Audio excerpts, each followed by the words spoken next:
Yes, we are live now. Hello friends, this is Himanshi and welcome to Let's Learn। तो आज का session CDP बाल विकास mega practice session कह सकते हैं। ये क्वेश्चंस अगर आप कर लेते हैं, कुछ टोटल 60 क्वेश्चंस हैं और मुझे लगता है कि ये 60 क्वेश्चंस आपने कर लिए, आपके 30 मार्क्स एकदम सेट हैं। जो भी आपने अब तक पढ़ा है, मतलब इससे ज़्यादा प्रैक्टिस की इसके बाद जरूरत पड़ेगी नहीं आपको।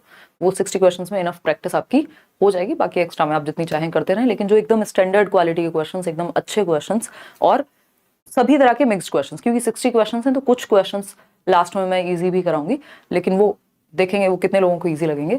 तो अगर आप ये 60 क्वेश्चंस में से शुरुआत के 30 क्वेश्चंस अच्छे क्वेश्चंस हैं, तो उनमें से अगर आप 25 लेकर के आ रहे हैं तो ये मानिए आपकी तैयारी फिर अच्छी है। 25 प्लस अगर नंबर आप लेकर के आ रहे हैं शुरुआत के 30 क्वेश्चंस में से, और टोटल 60 में से अगर आप 50 ले आ रहे हैं, 45 ले आ रहे हैं, 50 मतलब अच्छा स्कोर कहलाएगा।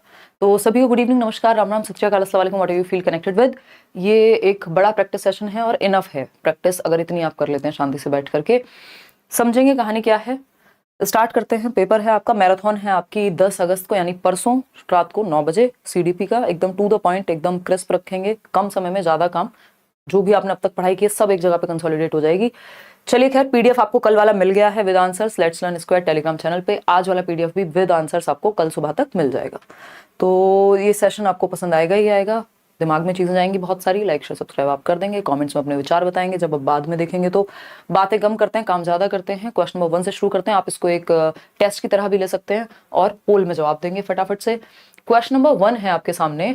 बफरिंग की बात कोई नहीं करेगा, बफरिंग अभी थोड़ी बात जो है रह गई होगी अगर, तो वो रिजॉल्व हो जाएगी। देखो एक बार, आज देखो, which stage of development is characterised by dealing with issues of finding one's own identity and abstract thinking. यानी विकास की कौन सी अवस्था की प्रमुखता है कि अमूर्त सोच व अपनी खुद की पहचान खोजने की चाह होती है व्यक्ति में। अब इसमें दो थियरीज एक साथ मिक्स्ड हैं, है ना, कि वो कौन सी अवस्था है जहां पे व्यक्ति स्वयं की आइडेंटिटी, कि मैं हूं कौन भाई, है मैं बड़ा हूं, बच्चा हूं, मैं जीवन में क्या करूंगा, मुझे लोग कैसे पहचानेंगे, यानी आइडेंटिटी क्राइसिस। एक वर्ड आपने सुना होगा, हमने बैच में भी किया हुआ है। एरिक एरिक्सन की थियरी को आइडेंटिटी क्राइसिस वर्ड उन्होंने कॉइन किया, कि मतलब जब आप अपनी आइडेंटिटी खोज रहे होते हैं कि जीवन में मुझे किस तरफ जाना है, क्या करना है, मैं हूं कौन। ठीक।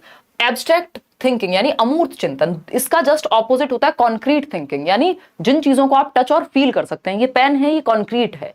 एब्स्ट्रैक्ट क्या है? जब मैं कुछ विचार अपने मन में सोच रही हूँ, विचार जो है वो एब्स्ट्रैक्ट है, अमूर्त है, उनको टच नहीं किया जा सकता, फील ही कर सकते हो। कॉन्क्रीट चीजों को टच किया जा सकता है, वो मूर्त रूप में आपके सामने होती हैं। अब अगर आपने एरिक्सन की थियरी नहीं भी पढ़ी, जो कि डायरेक्ट आपके सिलेबस में नहीं है लेकिन इनडायरेक्टली है, और एक आध क्वेश्चन कभी कभार पूछा जा सकता है ना, तो अगर हम बात करें, थोड़े दिन रुक जाइए कंचन, अगर हम बात करें यहाँ, तो अगर आपको एब्स्ट्रैक्ट थिंकिंग भी आपने पढ़ लिया तो आपको आइडिया लग गया कि एब्स्ट्रैक्ट थिंकिंग कब आती है। फॉर्मल ऑपरेशनल स्टेज में आती है पियाजे के, जो कि 11 वर्ष के बाद होता है। अब हमें पता है 11 वर्ष के बाद वाली अवस्था सिर्फ एडोलेसेंस है यहाँ पे। तो अगर हमें आइडेंटिटी क्राइसिस नहीं भी पता, हमने एरिक्सन की थियरी मान लीजिए नहीं पढ़ी, तब भी हम इसके आंसर तक पहुंच सकते हैं, क्योंकि अमूर्त चिंतन जो है वो आपको पता है फॉर्मल ऑपरेशनल औपचारिक संक्रियात्मक अवस्था, जो 11 एंड 15 के बीच की उम्र है, जिसको किशोरावस्था कह सकते हैं, उसी उम्र में अमूर्त चिंतन आता है। डिडक्टिव थिंकिंग भी, निगमनात्मक तर्क भी इसी उम्र में आता है। ठीक है बात। तो एडोलेसेंस कितने की उम्र होती है? 12 से 18 वर्ष, WHO के अकॉर्डिंग 10 से 19 वर्ष। ठीक है बात। इसको स्ट्रेस एंड स्टॉर्म का पीरियड भी कहा जाता है, इसको ब्रिज पीरियड भी कहते हैं, इसको हम ट्रांजिशनल एज भी कहते हैं, इसको हम रिवोल्ट की एज भी कहते हैं। बच्चा बहुत विद्रोह करता है, बहुत सारे चेंजेस उसमें हो रहे होते हैं, हीरो वर्शिप होती है, बहुत सारे इसके कैरेक्टरिस्टिक्स हैं। ठीक है ना। अगर हम बात करें इन्फेंसी की, तो ये जन्म से 2 वर्ष है। अर्ली चाइल्डहुड आपका 2 से 6 वर्ष या 3 से 6 वर्ष भी कई जगह पे, इसको टॉय एज भी कह देते हैं। मिडिल चाइल्डहुड वही आपका 6 से 8 वर्ष, 5 से 8 वर्ष, मतलब लेटर चाइल्डहुड जो उत्तर बाल्यावस्था है, और थोड़ा सा अर्ली चाइल्डहुड, दोनों के बीच की अवस्था को मिडिल चाइल्डहुड कह देते हैं। तो आंसर क्या हुआ? एडोलेसेंस हुआ, किशोरावस्था हुआ। इतनी बात क्लियर है। आगे बढ़े क्वेश्चन नंबर 2 पर, देखते हैं क्वेश्चन नंबर 2 क्या कहता है। देखिएगा, ये शुरू के 30 सवाल बहुत ध्यान से करने, नहीं तो इसमें आप गड़बड़ करेंगे। देखिएगा, which of the following statements given below is not correct about the principles of development, यानी विकास के सिद्धांतों के बारे में कौन सा एक कथन है जो सही नहीं है, बताइएगा। बफरिंग कल होपफुली रिजॉल्व हो जाएगी यार, हर दिन बेटर ही हो रही है। हाँ, कोई बफरिंग नहीं है, सब मजे लेते हैं। चलिए कोई बात नहीं, कुछ लोगों के लिए शायद हो सकता है। तो अगर हम बात करें, शेयर कर दीजिएगा, ये प्रैक्टिस आपकी इंपॉर्टेंट है। ठीक है ना। तो अगर हम बात करें यहाँ विकास के बारे में, निम्न में से कौन सा कथन सही नहीं है, not correct. Development follows particular sequence, यानी विकास एक खास क्रम को फॉलो करता है, एक क्रम के अनुसार चलता है, बिल्कुल क्रम के अनुसार चलता है। ऐसा थोड़ी होता है आज आप कितने साल के हैं या आज आप बोलना सीखे हैं और कल आप कविताएं गाना शुरू कर देंगे। पहला शब्द आपने आज बोला और अचानक आपने कविताएं गाना शुरू कर दिया, इसको समझने में फिर भी मुश्किल होगी। आज आपने बैठना सीखा और कल दौड़ना सीख लिया, ऐसा तो नहीं होता है आप पहले दौड़ना सीखा बाद में बैठना सीखा या खड़े होना सीखा, ऐसा भी नहीं होता। एक क्रम है, एक सीक्वेंस है, एक प्रोग्रेसिव, ऑर्डरली और सीक्वेंशियल प्रोसेस है विकास, POS जिसको हम कहते हैं। एक पर्टिकुलर सीक्वेंस को फॉलो करता है कि बच्चा क्या है, पहले इन्फेंसी में होता है, फिर वो अर्ली चाइल्डहुड में जाएगा, फिर लेटर चाइल्डहुड में जाएगा, फिर एडोलेसेंस में जाएगा, फिर अडल्ट बनेगा, फिर ओल्ड एज आएगी और टाटा बाय बाय आप दुनिया को कह जाएंगे। ठीक है ना, ये क्या हुआ, ये एक सीक्वेंस है। पहले बूढ़े होते हैं या बाद में जवान होते हैं, ऐसा नहीं होता ना। पहले आप बच्चे होंगे, उससे भी पहले आप एक शिशु होंगे गोद में खेलने वाले, फिर उसके बाद आप एक चाइल्डहुड आता है, आपका बचपन आता है जब आप खेलते कूदते हैं, फिर जवानी, फिर आपका वयस्कता अगर हम कह रहे हैं किशोरावस्था के बाद, ठीक, फिर जाकर के कहीं आप ओल्ड एज में जाते हैं। ऐसा हुआ है कोई पहले ओल्ड एज में चला गया हो बाद में वो बच्चा बना हो, नहीं हो सकता ना। तो एक पैटर्न है, एक क्रम है ना, एक क्रम है कि आप दौड़ने से पहले चलना सीखते हैं, चलने से पहले खड़े होना सीखते हैं। फिर आता है B option, development follows differentiation and integration, यानी विकास विभेदन एवं एकीकरण के सिद्धांत का पालन करता है। ये बात भी बिल्कुल सही है, हमने ये प्रिंसिपल्स में पढ़ा है। डिफरेंशिएशन एंड इंटीग्रेशन, इंटीग्रेशन क्या होता है, सबका एक साथ मिलकर काम करना। डिफरेंशिएशन क्या है, जो आप सिंपल टू कॉम्प्लेक्स सीख रहे हैं चीजें। डिफरेंशिएट मतलब आप किसी चीज को उठाना सीख रहे हैं, उसके बाद उसको फेंकना भी सीखेंगे, मतलब कॉम्प्लेक्सिटी। जैसे आप साइकिल चलाते हैं जब, तो आपका इंटीग्रेशन डिफरेंशिएशन दोनों का प्रिंसिपल यूज होता है। क्यों? क्योंकि पहले आपने दौड़ना या चलना सीखा होगा, वही काम आप साइकिल पे बैठ के करते हैं, है ना। और अगर हम बात करते हैं वहां पे, तो डिफरेंशिएशन जो सिंपल टू कॉम्प्लेक्स आपने चीजें सीखी हैं, उसके बाद उन सबको इंटीग्रेट करते हैं, विकास के सभी पहलुओं को इंटीग्रेट करते हैं। आपका देखना भी, यानी बैलेंस बनाना भी, और साइकिल चलाना भी, या जब आप बैडमिंटन खेल रहे हैं तो आपका जो आंखों का विकास हुआ होगा, वो जो आपकी मोटर स्किल्स हैं उनका विकास हुआ होगा, उछलने का, कूदने का, दौड़ने का, जो आपने अलग अलग सीखी होंगी वो एक साथ इंटीग्रेट हो जाती हैं। तो ये भी विकास का ही एक प्रिंसिपल है। फिर आती है development follows toe to head direction. हमसे पूछा था क्या सही नहीं है, तो क्या सही नहीं है ना, नॉट वाला क्वेश्चन पूछा है तो हमें नॉट वाला ही आंसर चाहिए होगा, यानी जो गलत है। तो development follows toe to head direction, यानी आपके पैर से सिर की ओर चलता है विकास, ऐसा तो नहीं है भाई। पहले तो बच्चा सर संभालना सीखता है, फिर बाकी आपका जो ये ट्रंक पार्ट है या बाकी का आपका जो लेग्स का पार्ट है वो आप बाद में सीखते हैं। मतलब कि पहले बच्चा, और ये गर्भ से ऐसे ही शुरू होता है कि पहले सर का विकास होता है, फिर आप गर्दन संभालना सीखते हैं जब बैठना शुरू करते हैं, फिर ये वाला पार्ट आप बैठना शुरू करते हैं, फिर खड़े होना शुरू करते हैं। तो सर से पैर तक जाता है, यानी हेड टू टो जाता है, जिसको सेफेलोकॉर्डल कहते हैं। सेफेल का मतलब ये खोपड़ी यानी ब्रेन आपका, तो सेफेलोकॉर्डल ये विकास की क्या है, एक दिशा है। लेकिन इन्होंने उल्टा कह दिया, इन्होंने कह दिया टो टू हेड, यानी पहले चलना सीखेगा, सर संभालना बाद में सीखेगा। ये एकदम खराब बात हो गई। विकास पैर से सिर की ओर नहीं जाता, सिर से पैर की ओर जाता है। Development follow centre to periphery, ये बात एकदम सही है। सेंटर से पेरिफेरी क्या है, पहले बच्चे की रीढ़ की हड्डी डेवलप होगी, या पहले कंधों पे कंट्रोल आएगा, बाद में जाकर के आपका आर्म्स पे और बाद में उंगलियों पे, है ना। तो ये क्या है, ये बात यहाँ पे गलत है, कौन सी, सी, और जो गलत है वही सही है क्योंकि पूछा ही गलत है। चलिए खैर आगे बढ़ते हैं, थोड़ा सा स्पीड बढ़ाएंगे, नहीं तो हम बहुत ज्यादा डिटेल में चले जाएंगे। क्वेश्चन नंबर 3 देखिएगा, डिटेल पढ़ेंगे अपनी मैराथन में। The primary cause of individual differences in children is, बच्चों में व्यक्तिगत विभिन्नताओं का प्रमुख कारण क्या है, यानी हम इंडिविजुअल्स डिफरेंट क्यों हैं। आप कई हजार में लोग हैं, है ना, या आपके भाई बहन भी होंगे घर में, क्या सब एक जैसे हैं? नहीं है। अपने इंटरेस्ट, किसी को किसी स्पोर्ट में इंटरेस्ट हो सकता है, किसी को किसी काम में इंटरेस्ट हो सकता है, किसी को ड्राइंग में इंटरेस्ट होगा, किसी को डांसिंग में इंटरेस्ट होगा, किसी को गेमिंग में इंटरेस्ट होगा, किसी को साइकिलिंग में इंटरेस्ट होगा। यानी सबके इंटरेस्ट, यानी सबकी रुचियां भिन्न होती हैं, सबके एप्टीट्यूड, यानी किस क्षेत्र में कौन अच्छा कर सकता है वो अलग होगा। इसके अलावा एटीट्यूड, सबका नजरिया डिफरेंट होगा, एज का भी अंतर होता है, इंटेलिजेंस के लेवल का भी अंतर होता है। तो ये सारे अंतरों के बावजूद दिखने में भी हम सभी सेम नहीं होते, है ना। तो ये सारे अंतर हमें पाए जाते हैं, इसी को इंडिविजुअल डिफरेंस कहते हैं, कि लोग इंडिविजुअल्स डिफरेंट होते हैं, व्यक्ति जो हैं विभिन्न होते हैं, नहीं तो सब रॉबोट्स हो जाएंगे अगर सब एक जैसे हो जाएंगे तो, है ना। तो ओनली भाई एक जैसे क्या होते हैं, एक जैसा फोन होता है कि आप सेम मॉडल ले आए दुकान से तो सारे एक जैसे चलेंगे बिल्कुल, लेकिन इंडिविजुअल्स में ऐसा नहीं है संभव, ठीक। तो इंडिविजुअल डिफरेंसेस का प्राइमरी कॉज क्या है, मुख्य कारण क्या है? ओनली जेनेटिक मेकअप, सिर्फ जीन्स की वजह से अलग हैं हम, हमारी सिर्फ हेरिडिटी की वजह से अलग हैं। ऐसा नहीं है जो जुड़वा बच्चे जिनकी हेरिडिटी में बहुत सिमिलैरिटी भी है उनमें भी अंतर पाए जाएंगे। तो जेनेटिक मेकअप तो होता ही है अलग, लेकिन सिर्फ जेनेटिक मेकअप नहीं है इसका कारण, इसका कारण एनवायरमेंट भी है ना। Only the child rearing style यानी सिर्फ पेरेंटिंग स्टाइल, जी नहीं। Complex interplay of heredity and environment, जो व्यक्ति है, डेवलपमेंट क्या है, प्रोडक्ट है, ऐसा वुडवर्थ कहते हैं। Development is the product of heredity and environment, यानी कि वातावरण और आनुवंशिकता का गुणनफल है। इन दोनों के बीच में जो जटिल या परस्पर अंतःक्रिया हो रही होती है कि आपको जो हेरिडिटी से मिला है और आपको जो एनवायरमेंट मिला है। हेरिडिटी से आपके अंदर क्षमता थी कि आपके माता पिता स्पोर्ट्स पर्सन थे, तो आपकी हेरिडिटी बहुत बेटर है, स्पोर्ट्स में अच्छा करने के लिए शारीरिक क्षमता आपकी ज्यादा है। लेकिन अगर आपको ट्रेनिंग नहीं मिली तो आप अच्छे स्पोर्ट्स पर्सन नहीं बन पाएंगे, या फिर वाइस वर्सा इसका हो सकता है। ठीक, तो only the physical environment of the child, जी नहीं। साइकोलॉजिकल एनवायरमेंट भी उतना ही महत्वपूर्ण है, तो C option is the right answer. आगे बढ़ेंगे। सोशलाइजेशन इज अभी आसान सा सवाल है कि सामाजिकरण क्या है। एक लीनियर और फिक्स्ड प्रोसेस है, एक रेखिक प्रोसेस है, फिर ये होगा फिर ये होगा, और फिक्स्ड है बिल्कुल, है ना। या फिर फिक्स्ड तो समाज भी नहीं होता, समय के साथ समाज भी बदलता है, फ्लेक्सिबल या चेंजेस आते हैं, डायनेमिक होता है, तो फिक्स्ड तो पॉसिबल ही नहीं है। कोई भी प्रोसेस है, अगर ध्यान रखिएगा, कोई भी अगर प्रोसेस है, चाहे वो सोशलाइजेशन हो, डेवलपमेंट हो, कोई भी प्रोसेस है दुनिया की, वो फिक्स नहीं हो सकती, क्योंकि अगर फिक्स होगी तो वो प्रोसेस नहीं कहलाएगी, है ना। तो प्रोसेस है, प्रक्रिया है, तो वो चेंज तो होगी ही। सिंपल एंड यूनिडायमेंशनल, देखिए यूनिडायमेंशनल कुछ भी अच्छा वर्ड नहीं है, एकदम नेगेटिव है। यूनिडायमेंशनल मतलब सिंगल डायरेक्शन होती है, जबकि मल्टीपल डायरेक्शन होती है। समाज अलग अलग तरह का है, अलग अलग दिशाओं में चीजें होती हैं, तो ये कहना भी गलत हो गया। कॉम्प्लेक्स एंड मल्टी डायमेंशनल यानी जटिल है और मल्टीपल दिशाओं में काम करता है। बहुत सारी जटिलताएं हैं, जो एक समाज में सही है वो दूसरे में गलत हो जाएगा, जो दूसरे में गलत है वो तीसरे में सही हो सकता है। या फिर पहनावे से लेकर के, सोच से लेकर के, रहन सहन से लेकर के, सब में क्या है, कॉम्प्लेक्सिटी है, जटिलता है, इतना सिंपल नहीं है ना। कई बार आप देखते हो कि माँ बाप कह रहे हैं भाई सच बोला करो, फिर माँ बाप ही कह रहे हैं कि कोई आया कि कह दो पापा तो है नहीं। तो ये क्या कॉम्प्लेक्सिटी है कि किसके सामने कैसा बिहेव करना है और कब करना है, किस बात को कहना है किस बात को नहीं कहना है। मल्टीपल डायमेंशंस हैं। समाज में भी परिवर्तन आते हैं, भाषा में भी परिवर्तन आएगा, समाज में पहनावे में परिवर्तन आएगा, जो चीजें सही थी वो पहले गलत थी, वो सब चेंजेस भी होंगे। तो मल्टीपल डायमेंशंस है और कॉम्प्लेक्स है, जटिल है, ठीक है ना।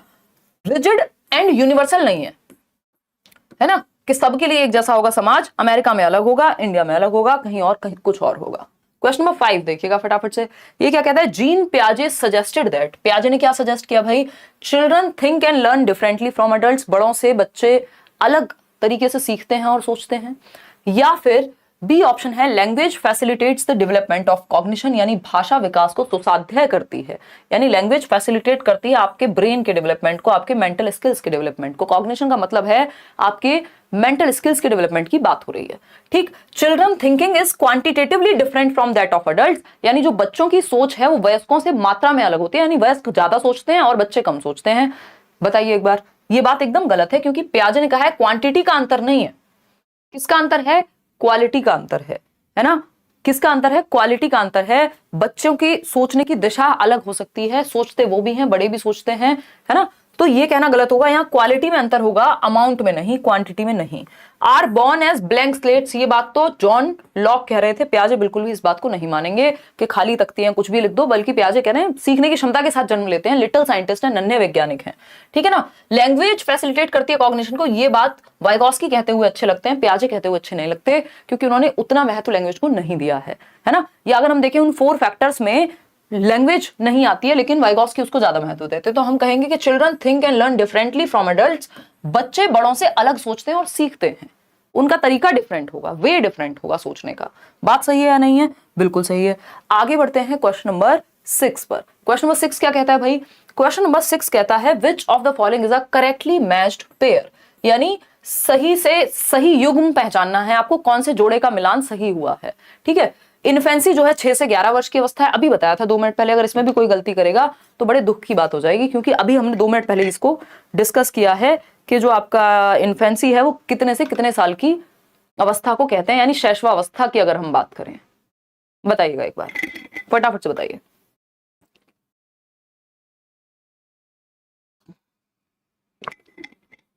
ये सीडीपी की आपकी फाइनल प्रैक्टिस है, इसके बाद हम मैराथन करेंगे,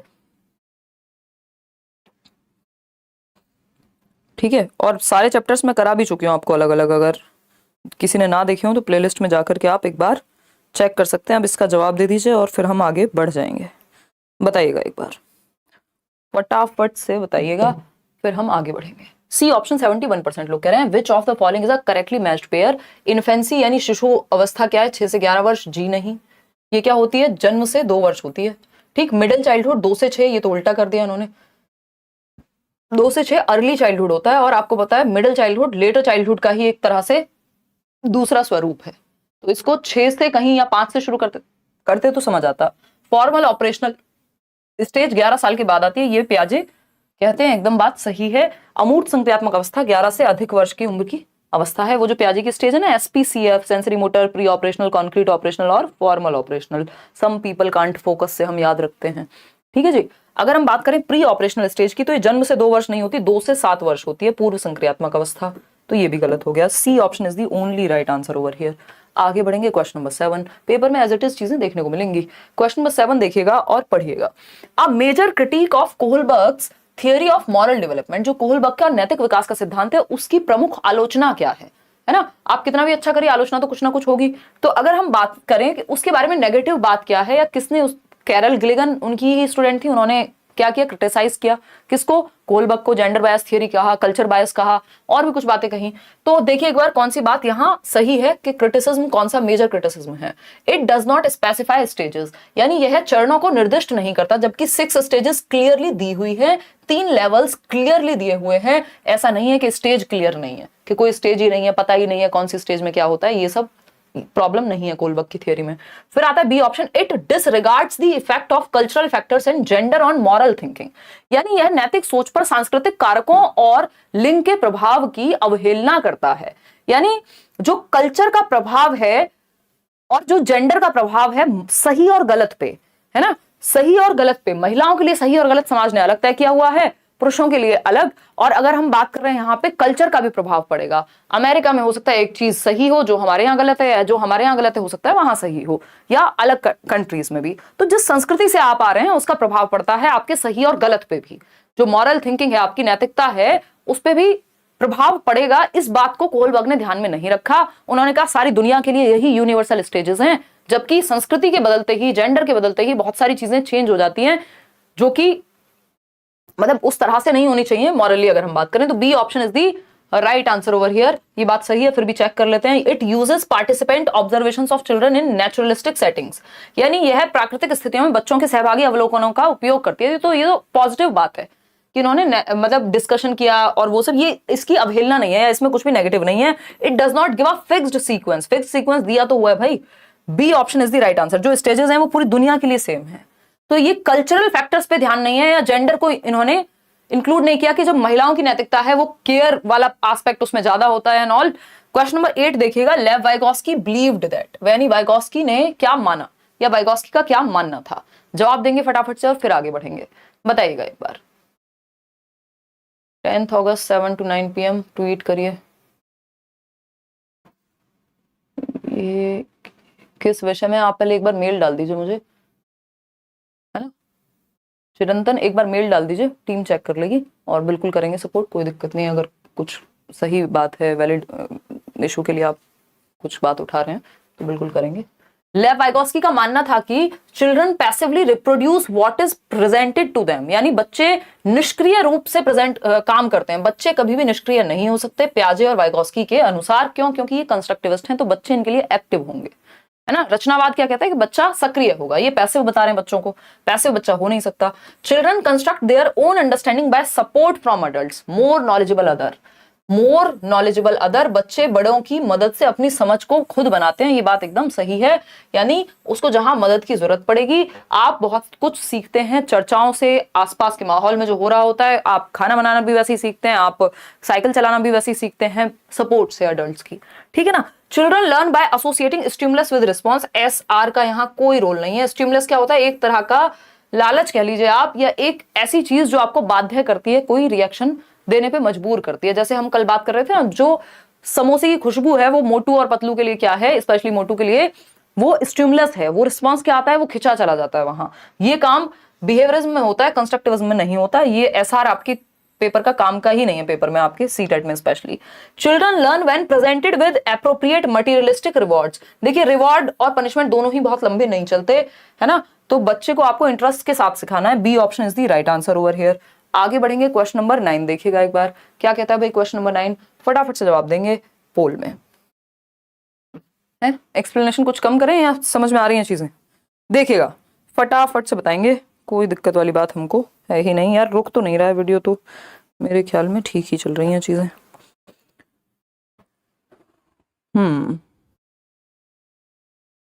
चलिए, बहुत बढ़िया, बहुत ही बढ़िया। देखिएगा एक बार,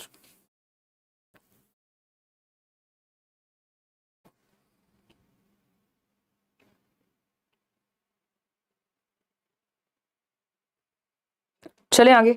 तो अगर हम बात करते हैं, ए ऑप्शन 94% लोग कह रहे हैं। In his theory of cognitive development, Lev Vygotsky gave a lot of importance to psychological tools.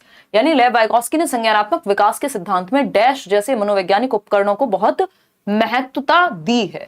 अब वो कौन से मनोवैज्ञानिक उपकरण हैं? साइकोलॉजिकल, क्योंकि बाहर तो है नहीं। साइकोलॉजिकल क्यों कहा है? फिजिकल टूल्स हैं ये, लैंग्वेज थोड़ी फिजिकल टूल है ना? तो लैंग्वेज, यहाँ पे आपको पता है SCL, सोसाइटी, कल्चर और लैंग्वेज। तो कल्चर भी कोई आपके हाथ में नहीं है, कोई कॉन्क्रीट ऐसी चीज नहीं है जिसको आप टच करके एकदम से सारी चीजें, कुछ एस्पेक्ट्स टच कर सकते हैं। तो लैंग्वेज क्या है यहाँ पे? सही उत्तर हुआ कि एक ऐसा इंपॉर्टेंट टूल है, इंसान का ग्रेटेस्ट टूल है, जिससे वो अपनी समझ को बना सकता है। मैं और आप अभी लैंग्वेज का ही इस्तेमाल करके अपनी समझ को विकसित कर रहे हैं। कैलेंडर, कैलकुलेटर, मोबाइल्स, इन सब में लैंग्वेज का प्रयोग होता है। तो A option is the right answer. Society, culture और लैंग्वेज में से कोई भी मिल जाए तो आप समझ जाइएगा, इसी की बात हो रही है। क्वेश्चन नंबर 10 देखिएगा फटाफट से। ये क्या कहता है? इन अ प्रोग्रेसिव क्लासरूम, एक प्रगतिशील कक्षा में, learning of children is controlled by giving rewards and punishment. Progressive classroom है जो लर्निंग बाय डूइंग पे ध्यान दे, जो चाइल्ड सेंटर्ड हो, जहां बच्चा केंद्र में हो, है ना? रिवॉर्ड एंड पनिशमेंट वाली क्लास अच्छी क्लास नहीं मानी जाएगी। Children are kept under strict watch and made to follow rigid curriculum. देखिए, करिकुलम हमेशा फ्लेक्सिबल यानी लचीला होना चाहिए, और उसमें चाहे वो सिटिंग अरेंजमेंट हो क्लासरूम में, चाहे वो करिकुलम हो, सिलेबस हो, चीजें फ्लेक्सिबल होनी चाहिए, लचीलापन हो, जिनमें चेंजेस की संभावना हो, सख्त ना हो। क्योंकि सख्त चीज या रिजिड ठोस चीज क्या होगी? टूट जाएगी समय के साथ, नहीं बदलेगी। तो the approach of drill and repeated practices to followed, repeated practice को अच्छा नहीं माना जाता। बस 2 एकम 2, 2 दूनी 4 रट्टे लगवा दो, नहीं अच्छा मानेंगे इसको हम। Direct experience and discussions are the basis for learning. आपको सिंपल एक फंडा पता है, जहां बच्चा सबसे ज्यादा एक्टिव है, बफरिंग हो रही है आई नो, जहां बच्चा सबसे ज्यादा एक्टिव है वही बेस्ट जवाब है। यानी प्रत्यक्ष अनुभव, जो डायरेक्ट एक्सपीरियंस, आप उसको फील्ड ट्रिप पे ले गए, ताजमहल की सिर्फ बातें नहीं कर रहे हैं, ताजमहल दिखाने भी ले गए हैं, या उसको कोई अनुभव उसके साथ साझा करने को कह रहे हैं, डिस्कशन को कह रहे हैं कि कोई बच्चा ताजमहल गया हो तो वो चर्चा करे उसका क्या अनुभव रहा, है ना? ठीक है जी, चलिए खैर, तो D option is the right answer. आगे बढ़ेंगे नेक्स्ट क्वेश्चन पे। Individuals who demonstrate dash are acutely aware of their feelings and can show an appreciation for themselves। यानी वो इंडिविजुअल्स जो डिमॉन्स्ट्रेट करते हैं, क्या डिमॉन्स्ट्रेट करते हैं? Are acutely aware of their feelings and can show an appreciation for themselves। यानी कौन सी बुद्धि का प्रदर्शन करने वाले व्यक्ति अपनी भावनाओं के बारे में गहराई से जानते हैं और अपने गुणों को पहचानते हैं। यानी सेल्फ अवेयरनेस है उनमें कि वो, उनको कौन सी चीजें दुखी करती हैं, वो किस चीज से मोटिवेट होते हैं, अपनी फीलिंग्स को लेकर के, अपने इमोशंस को लेकर, अपने पैटर्न्स को लेकर के जो अवेयर हैं, कौन सी बुद्धि रखेंगे। देखिए, सेल्फ लिखा है, खुद को जानने, खुद की फीलिंग्स, खुद के इमोशंस, खुद का टेम्परामेंट, है ना? ये सब जो लोग जानते हो उनमें कौन सी बुद्धि है। तो गार्डनर की एक प्रकार है बुद्धि का, जिसको हम इंट्रापर्सनल इंटेलिजेंस कहते हैं। अगर ये अदर्स के बारे में होता, है ना, अवेयर ऑफ देयर फीलिंग्स यानी खुद की फीलिंग्स के बारे में, देमसेल्व्स, अगर अदर्स लिखा होता तो ये इंटरपर्सनल हो जाता।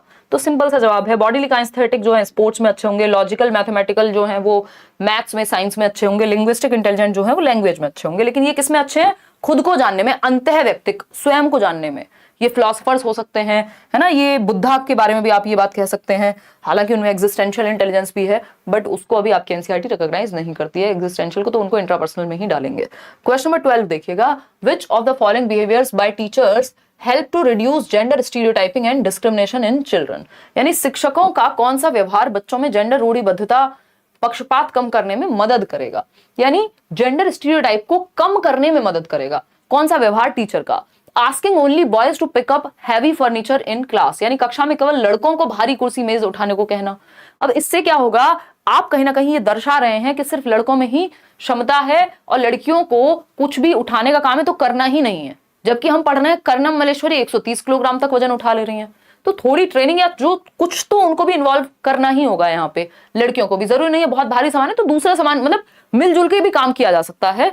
लड़के और लड़कियां मिलके भी डेस्क उठा सकते हैं, ऐसा नहीं है कि सिर्फ लड़कों का ही काम होगा। तो ये तो और प्रमोट करेगा जेंडर बायसनेस को या स्टीरियोटाइपिंग को। Giving toy dolls and houses to only girls, यानी जो गुड़ियों का खेल है वो सिर्फ लड़कियों से संबंधित है और लड़कों को हम गन दे रहे हैं, कार्स दे रहे हैं, तो ये क्या है, स्टीरियोटाइप को बढ़ावा दे रहा है। सी ऑप्शन है referring to care giving professions for women only. जहां केयर की बात आती है, देखभाल की बात आती है, तो हम कह रहे हैं सिर्फ फीमेल्स को बनाओ। अगर नर्सेज बनाना है तो सिर्फ फीमेल्स को बनाइए, जहां केयर करने की बात आए फीमेल्स को बनाइए। बच्चे का पालन पोषण करना है तो सिर्फ माता करे, पिता का कोई रोल ही नहीं है, वो तो केयर के कैपेबल ही नहीं है, केयर नहीं कर सकते। तो ये जेंडर स्टीरियोटाइप को बढ़ावा मिलता है इस चीज से, इससे कोई कम नहीं हो रहा। ठीक, inculcating qualities autonomy and empathy in all genders, ये एक ऐसी चीज है अगर हमने ये कर दिया तो हम क्या करेंगे, जेंडर स्टीरियोटाइपिंग यानी जो चला आ रहा है समाज में कि ये फीमेल्स का काम है, ये मेल्स का काम है, वो चीज कम होगी, क्योंकि दोनों इंडिविजुअल्स मिलकर कोई भी काम कर सकते हैं। ठीक है ना। तो inculcating qualities autonomy and empathy in all genders, मतलब क्या हुआ, सभी जेंडरों में, सभी जेंडर चाहे वो मेल हो, फीमेल हो, अदर जेंडर हो, स्वायत्ता यानी एक तो ऑटोनॉमी के इंडिपेंडेंट हैं वो, और समानुभूति, एक दूसरे के शूज में खुद को रख के देख पाना कि यदि मैं मेल हूं तो मैं कैसे सोच पाऊं, या उस सिचुएशन में अगर आप किसी की भी सिचुएशन में खुद को अगर रख के देख पाए, एम्पैथाइज कर पाए, तो उससे क्या होगा, आप अपने आप ही अंतर करना बंद कर देंगे, किसी को दबाना बंद कर देंगे। रीजन क्या होगा, एम्पैथाइज किया आपने। तो inculcating qualities autonomy and empathy in all genders के, एक तो हम सबको इंडिपेंडेंट बनाएं, फीमेल है तो ये ना कहें अच्छा कोई बात नहीं तुम तो डिपेंडेंट ही रहो, तो ये काम हम कर पाए और एम्पैथी डेवलप कर पाए। सिंपैथी होती है, वाह 12 पर थे ना हम, तो ये एम्पैथी की बात हो गई थी। सिंपैथी क्या होता है, सिंपैथी होता है कि भाई साहब आपको दर्द हुआ, ठीक है, बड़े दुख की बात है, बट आपने वो दर्द सच में फील किया, खुद को दूसरे की सिचुएशन में रख के देख पाना एम्पैथी है। समानुभूति है, सहानुभूति दूर दूर से, है ना। तो D option is the right answer. आगे बढ़ेंगे, अब एक्सप्लेनेशन कम करेंगे, फटाफट से आप जवाब देंगे। क्वेश्चन नंबर 13 है, which perspective considers language to be an important tool that facilitates cognition, यानी कौन सा परिप्रेक्ष्य भाषा को संज्ञान के साथ सुसाधित करने वाले महत्वपूर्ण उपकरण के रूप में देखता है। यानी जो कॉग्निशन है, आपकी मेंटल स्किल्स हैं, आपकी मेंटल एबिलिटीज हैं, उनको बेहतर करेगी लैंग्वेज। कौन मानेगा ये, जवाब दीजिए फटाफट से। सी ऑप्शन, 65% लोग सही कह रहे हैं, बिल्कुल। सोशियो कल्चरल अप्रोच लैंग्वेज को एक ग्रेटेस्ट टूल के रूप में देखती है ह्यूमन की, और सोशियो कल्चरल अप्रोच थियरी का नाम है किसकी, वाइगॉस्की की थियरी, जो मानते हैं कि समाज और संस्कृति के द्वारा हमारे संज्ञानात्मक विकास क्या है, ब्रेन का डेवलपमेंट, मेंटल स्किल्स का डेवलपमेंट, सोचना समझना, तर्क करना, ज्ञान का निर्माण करना, ये सब कॉग्निटिव डेवलपमेंट में आती हैं। Thinking, reasoning, problem solving, decision making, attention, memory, perception, ये सब कॉग्निटिव डेवलपमेंट में आएंगे। साइकोडायनेमिक जो है वो फ्रॉइड की अप्रोच है, ये मन के एस्पेक्ट्स पे ज्यादा बात करेगी। इंफॉर्मेशन प्रोसेसिंग, ब्रेन को कंप्यूटर की तरह देखेगी। बिहेवियरिस्टिक तो स्टिमुलस रिस्पॉन्स की बात करते हैं, ठीक है ना। अच्छा ओके चिरंतन, ये काम हम कर देंगे, बिल्कुल ठीक है, देखिएगा। तो सी ऑप्शन, ये एक बार मेल भी कर दीजिएगा चिरंतन। क्वेश्चन नंबर 14 देखिएगा, which of the following is not an effective strategy to accommodate diversity in a classroom, यानी कक्षा में विविधता को समायोजित करने के लिए निम्नलिखित में से कौन सा एक प्रभावी रणनीति नहीं है, यानी इफेक्टिव टेक्निक नहीं है। डाइवर्सिटी क्या है, बच्चे अलग अलग तरह के होंगे, है ना, अलग अलग तरह से सीखेंगे। सारे बच्चे एक ढंग से कैसे सीखेंगे भाई, है ना, क्योंकि बच्चे अलग अलग भाषाएं बोलने वाले हैं, अलग अलग बैकग्राउंड से आते हैं, बच्चे डिफरेंट हैं क्लासरूम में, उनको कैसे केटर करें इसके बारे में कौन सी बात गलत है। Finding out the students social and cultural context of the students, यानी छात्रों के सामाजिक और सांस्कृतिक संदर्भ का पता लगाना, तो इससे तो अच्छे से डील हो पाएगा। हमें तो नेगेटिव आंसर चाहिए क्योंकि नॉट पूछा है। Adapting pedagogy as per the students different backgrounds, यानी पेडागोजी को अडेप्ट करना, यानी बच्चे के बैकग्राउंड के अकॉर्डिंग अपने मेथड्स में चेंज लाना। पेडागोजी का मतलब है यहाँ मेथड्स, ये भी बात सही है। Providing a variety of examples, देखिए वैरायटी ऑफ एग्जांपल और मीनिंगफुल लर्निंग हमेशा अच्छे होते हैं, ठीक है ना, कि किसी को एक एग्जांपल समझ नहीं आ रहा दूसरे से आ जाएगा। Using a standardised set of instruction and ignoring the background of learners, यानी स्टैंडर्डाइज्ड सेट इंस्ट्रक्शन एकदम खराब होती है, क्यों, क्योंकि डिफरेंशिएटेड इंस्ट्रक्शन चाहिए हमको, अलग अलग बच्चों के लिए अलग अलग मेथड्स जहां पे अपनाए जा सकें। स्टैंडर्डाइज्ड हो गई, आप सबको एक डंडे से हाँक रहे हैं, do not beat everyone with the same stick, ये बात हम कहते हैं जब हम इंडिविजुअल डिफरेंसेस पढ़ते हैं, जब हम इंक्लूसिव एजुकेशन पढ़ते हैं, जब हम चाइल्ड सेंटर्ड एजुकेशन पढ़ते हैं। तो डी ऑप्शन गलत है, और जो गलत है वही सही है, क्योंकि पूछा ही गलत था, नॉट लिखा था। ध्यान से करने होते हैं, नॉट वाले जवाब बहुत गलत होते हैं लोगों के। देखिएगा क्वेश्चन नंबर 15 की बात करते हैं। क्वेश्चन नंबर 15 कहता है, which of the following should characterise assessment for meaningful learning, यानी निम्नलिखित में से अर्थपूर्ण अधिगम के लिए आकलन की विशेषता क्या होनी चाहिए। अर्थपूर्ण अधिगम, अर्थपूर्ण बोले तो मतलब जिसका कोई मीनिंग हो, जो बच्चे की लाइफ से जुड़ा हुआ हो, रियल लाइफ से जुड़ा हुआ, ठीक है ना। स्टैंडर्डाइज्ड बिल्कुल सही तरीका नहीं है। कॉम्प्रिहेंसिव, चलो ठीक है, बच्चे के हर एक पक्ष को, फॉर लर्निंग क्या है, कॉम्प्रिहेंसिव एस्पेक्ट में आएगा। फिर भी अगर हम बात करें फॉर्मेटिव पक्ष में आएगा या क्वालिटेटिव, क्वालिटेटिव कोई पक्ष होता नहीं है, ठीक है ना। तो निम्नलिखित में से अर्थपूर्ण अधिगम के लिए आकलन की विशेषता क्या होनी चाहिए, यानी बच्चा मीनिंगफुली सीखे। तो एक तो व्यापक, व्यापक का मतलब क्या होता है, होलिस्टिक एस्पेक्ट, होलिस्टिक एस्पेक्ट, यानी बच्चे का करिकुलर प्लस को करिकुलर। करिकुलर क्या होता है, शैक्षिक पक्ष। सह शैक्षिक क्या होता है, जो को करिकुलर, स्पोर्ट्स है, ड्राइंग है, पेंटिंग है, वो सब आ जाते हैं इसमें, ठीक है ना। अगर हम बात करें कॉम्प्रिहेंसिव की, तो इसमें सभी पक्ष आ गए, ठीक, तो ये बात सही हो गई। फॉर्मेटिव की अगर हम बात कर रहे हैं यहां, तो which of the following should characterise assessment for meaningful learning. देखिए इन्होंने खाली फॉर लर्निंग नहीं लिख दिया था, अगर फॉर लर्निंग लिखा होता तो हम कहते हैं हाँ फॉर्मेटिव है, ठीक है ना। तो लेकिन ये भी बात सही है, फॉर्मेटिव किस लिए होता है, फीडबैक के लिए होता है कि मीनिंगफुल लर्निंग हो सके। दोनों ही बातें यहां पे सही हैं, और ये क्वेश्चन स्पेशली इसीलिए डाला गया है कि आपको थोड़ा सा आइडिया लगे, है ना। ये क्वेश्चन बोर्ड ने पूछा है, आया हुआ क्वेश्चन है, और दोनों ही आंसर्स को इन्होंने सही माना है ना। सी भी सही है और बी भी सही है। और अगर आप मेरे से पूछेंगे तो सिर्फ एक आंसर चूज करना होता तो कॉम्प्रिहेंसिव सही हो जाता, क्योंकि अर्थपूर्ण अधिगम के लिए अगर आकलन करना है तो आप व्यापक रूप से करिए, यानी बच्चे के सभी पक्षों को जांचिए, जिसमें फॉर्मेटिव असेसमेंट अपने आप आ जाएगा। क्योंकि जब आप पढ़ते हैं CCE, continuous and comprehensive evaluation, तो कॉन्टिन्यूअस सिर्फ लगातार आकलन की बात करता है, जबकि कॉम्प्रिहेंसिव सभी पक्षों में आकलन की बात करेगा, ठीक है ना। तो कॉम्प्रिहेंसिव और रचनात्मक दोनों सही हैं, देख रहे हैं। तो पेडागोजी में ऐसा होता है और बोर्ड भी मानता है, दोनों को ही जवाब को सही माना है, क्योंकि दोनों ही आंसर्स गलत नहीं है पूरी तरह से। इनका मन होता तो एक को मान सकते थे, ठीक है ना। तो दोनों ही बातें सही है। फीडबैक के लिए होता है फॉर्मेटिव, और कॉम्प्रिहेंसिव में सभी पक्ष शामिल होते हैं। आगे बढ़ते हैं क्वेश्चन नंबर 16 पे। क्वेश्चन नंबर 16 क्या कहता है, देखते हैं। क्वेश्चन नंबर 16 क्या कहता है, थोड़ा सा देख लेते हैं। क्वेश्चन नंबर 16 कहता है इंक्लूसिव एजुकेशन इन्वॉल्व्स, यानी समावेशी शिक्षा किस चीज को इन्वॉल्व करती है, ये पूछा है। 4 ऑप्शंस आपको दिए हुए हैं।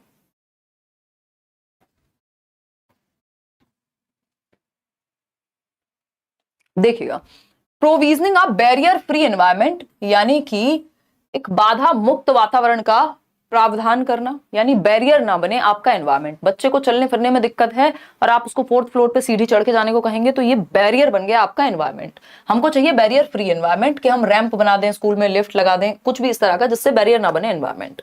Separation of children based on there abilities, देखिए सेग्रीगेट करना, सेपरेट करना, ये against the law of nature है ना। Segregation is against the law of nature. जैसे मदर नेचर हमको भेदभाव नहीं करती, वैसे ही आप बच्चों को अलग अलग लेबल करके, अलग अलग सेपरेट ग्रुप में बिठा करके सही नहीं कर रहे हैं। Identification and appropriate labelling of children, यानी एप्रोप्रिएट लेबलिंग, ठप्पा लगा दिया, ये वीक है बच्चा, ये खराब है, ये भी गड़बड़ है, ये इंक्लूसिव एजुकेशन के प्रिंसिपल में नहीं आता। Flexibility of curricular experiences and pedagogical strategies, देखिए फ्लेक्सिबिलिटी एकदम बढ़िया चीज है कि आप अपने मेथड्स में, अपने स्ट्रक्चर में चेंज ला रहे हैं। तो यहाँ पे हमें नजर आ रहा है फर्स्ट और फोर्थ ही सही लग रहे हैं भाई। फर्स्ट और फोर्थ कहीं है भी साथ में, हाँ, A option is the right answer. First और फोर्थ जो है यहाँ सही है। आगे बढ़ेंगे नेक्स्ट क्वेश्चन पे। क्वेश्चन नंबर है आपका 17, देखिएगा, जवाब दीजिएगा फटाफट से। क्वेश्चन नंबर 17 क्या कहता है, which of the while interacting with a diverse group of students a teacher should not. देखिए ग्रुप कैसा है, डाइवर्स, जहां विभिन्नताओं वाले बच्चे हैं। एक बच्चा है जो डिफरेंट डिफरेंट भाषा बोलने वाले बच्चे हैं, डिफरेंट डिफरेंट एबिलिटी वाले बच्चे हैं, डिफरेंट डिफरेंट इंटरेस्ट वाले बच्चे हैं, तो उनके साथ डील करने का कौन सा तरीका सही नहीं है पूछा है, नॉट लिखा है, ठीक है जी। क्या लिखा है, नॉट लिखा है। जवाब थोड़ा ध्यान से देंगे, बताइएगा एक बार। हिंदी पेडागोजी कराएंगे, क्यों टेंशन लेते हो, बहुत कम समझ में आ रही है। वो थोड़ा सा उन्होंने पूछने का तरीका इंग्लिश से सीधा ट्रांसफर वो कर लिया, ट्रांसलेट मार दिया। हाँ, रटंत विद्या चलंत नहीं, बिल्कुल सही बात है। देखिए एक बार, शुड नॉट लिखा है। अगर हम बात करें छात्रों के विविध समूह के साथ बातचीत करते समय एक शिक्षक को क्या नहीं करना चाहिए, क्या नहीं करना चाहिए। एनकरेज डिबेट्स एंड डिस्कशंस, बच्चा एक्टिव है बिल्कुल करो भाई, बच्चे को एक्टिव रखना है हमें, तो बच्चा एक्टिव है यहाँ पे तो करो, ये तो कोई दिक्कत नहीं है, चर्चा करो, डिफरेंट डिफरेंट बच्चे हैं, डिबेट होगी। Reflect on her own biases and stereotypes, यानी टीचर के खुद के कुछ पूर्वाग्रह हो सकते हैं, वो जिस जाति से आता है, जिस समूह से आता है, जिन चीजों को मानता है, उसके आधार पे ऐसा हो सकता है कि आपको पता भी ना लगे, बट आप बायसनेस कर रहे हो क्लासरूम में, है ना। तो ये बात भी है, तो रिफ्लेक्ट करना चाहिए खुद के ही बायसेस पे, खुद के ही स्टीरियोटाइप पे, क्योंकि आप भी इंसान ही हैं, ऐसा तो होगा नहीं कि आपके कोई बायस नहीं हो सकते, ठीक है ना। तो ये भी बात सही है। Follow a uniform curriculum and standardised evaluation, यानी एक समान पाठ्यक्रम और मानकीकृत मूल्यांकन का पालन करना, ये गड़बड़ है। यूनिफॉर्म का मतलब होता है सबके लिए एक जैसा। यूनिफॉर्म कपड़ों में सही लगती है स्कूल में, लेकिन आपके मेथड्स में, आपकी सोच में, आपके तरीके में गड़बड़ हो जाएगी अगर यूनिफॉर्म करेंगे। फ्लेक्सिबिलिटी चाहिए, डिफरेंशिएटेड इंस्ट्रक्शन चाहिए, ठीक है जी। तो इतनी बात क्लियर है। हाँ, कोई कह रहा है स्क्रीनशॉट का ऑप्शन हो तो भेज के बताऊं क्या हाल है बफरिंग का। मेल कर दीजिए, जिनको भी बफरिंग का सामना करना पड़ता है मेल कर दीजिए, ईमेल आईडी आपको मिलती ही है। देखिएगा himanshi.edu10, वो कल वैसे भी रिजॉल्व हो जाएगा, डोंट वरी। एक समान पाठ्यक्रम और मानकीकृत मूल्यांकन, यानी सबके लिए एक जैसा। स्टैंडर्डाइज्ड इवैल्यूएशन नहीं, फ्लेक्सिबल चाहिए हमको, डिफरेंशिएटेड चाहिए। तो यही गड़बड़ है, नॉट वाला आंसर मिल गया हमको। Adopt the lecture methods as the only pedagogical strategy, ये और खराब है कि सिर्फ लेक्चर मेथड को आप एकमात्र तरीका मान लें, ठीक है ना। देखिए अब दो खराब कैसे मिल सकते हैं, एक तो तरीका हमको कुछ तो ढूंढना पड़ेगा। Diverse group of students, a teacher should not follow a uniform curriculum and standardised evaluation, reflect on her own pedagogies, encourage debates and discussions, चलिए ये भी ठीक है। Adopt the lecture method as the only pedagogical strategy, diverse बच्चे, सिर्फ अगर आप lecture method को ही एकमात्र तरीका मान लेंगे तो गड़बड़ तो होगी। तो व्याख्यान पद्धति को एकमात्र शैक्षणिक रणनीति के रूप में अपनाना, ये भी गड़बड़ है। इसमें दोनों ही, आपका ये सी भी गलत है और देखा जाए तो डी भी गलत है, क्योंकि पूछा है डाइवर्स ग्रुप वाले बच्चों के लिए टीचर शुड नॉट, क्या नहीं करना चाहिए उनके साथ इंटरेक्ट करने में। लेकिन एक बार को हम ये लेक्चर मेथड फिर भी झेल लेंगे, लेकिन यूनिफॉर्म करिकुलम और स्टैंडर्डाइज्ड इवैल्यूएशन हम नहीं झेल पाएंगे, क्योंकि यहाँ पे थोड़ा सा हमको फ्लेक्सिबिलिटी चाहिए होती है, ठीक है ना। तो ये एक बात हुई। आगे बढ़ेंगे, इसमें सी ही हम मान के चलेंगे। लेक्चर मेथड में हम चलो ये मान लेंगे कि क्योंकि बहुत बड़ा ग्रुप को अगर डील करना होता है तो हम लेक्चर मेथड फिर भी यूज कर लेते हैं, जो कि करना चाहिए नहीं हमको। चलिए खैर आगे बढ़ते हैं। तो सी के साथ हम यहां जाएंगे, मजबूरी है हमारी। क्वेश्चन नंबर 18 देखिएगा। क्वेश्चन नंबर 18 क्या कहता है? क्वेश्चन नंबर 18 देखिएगा और जवाब दीजिएगा।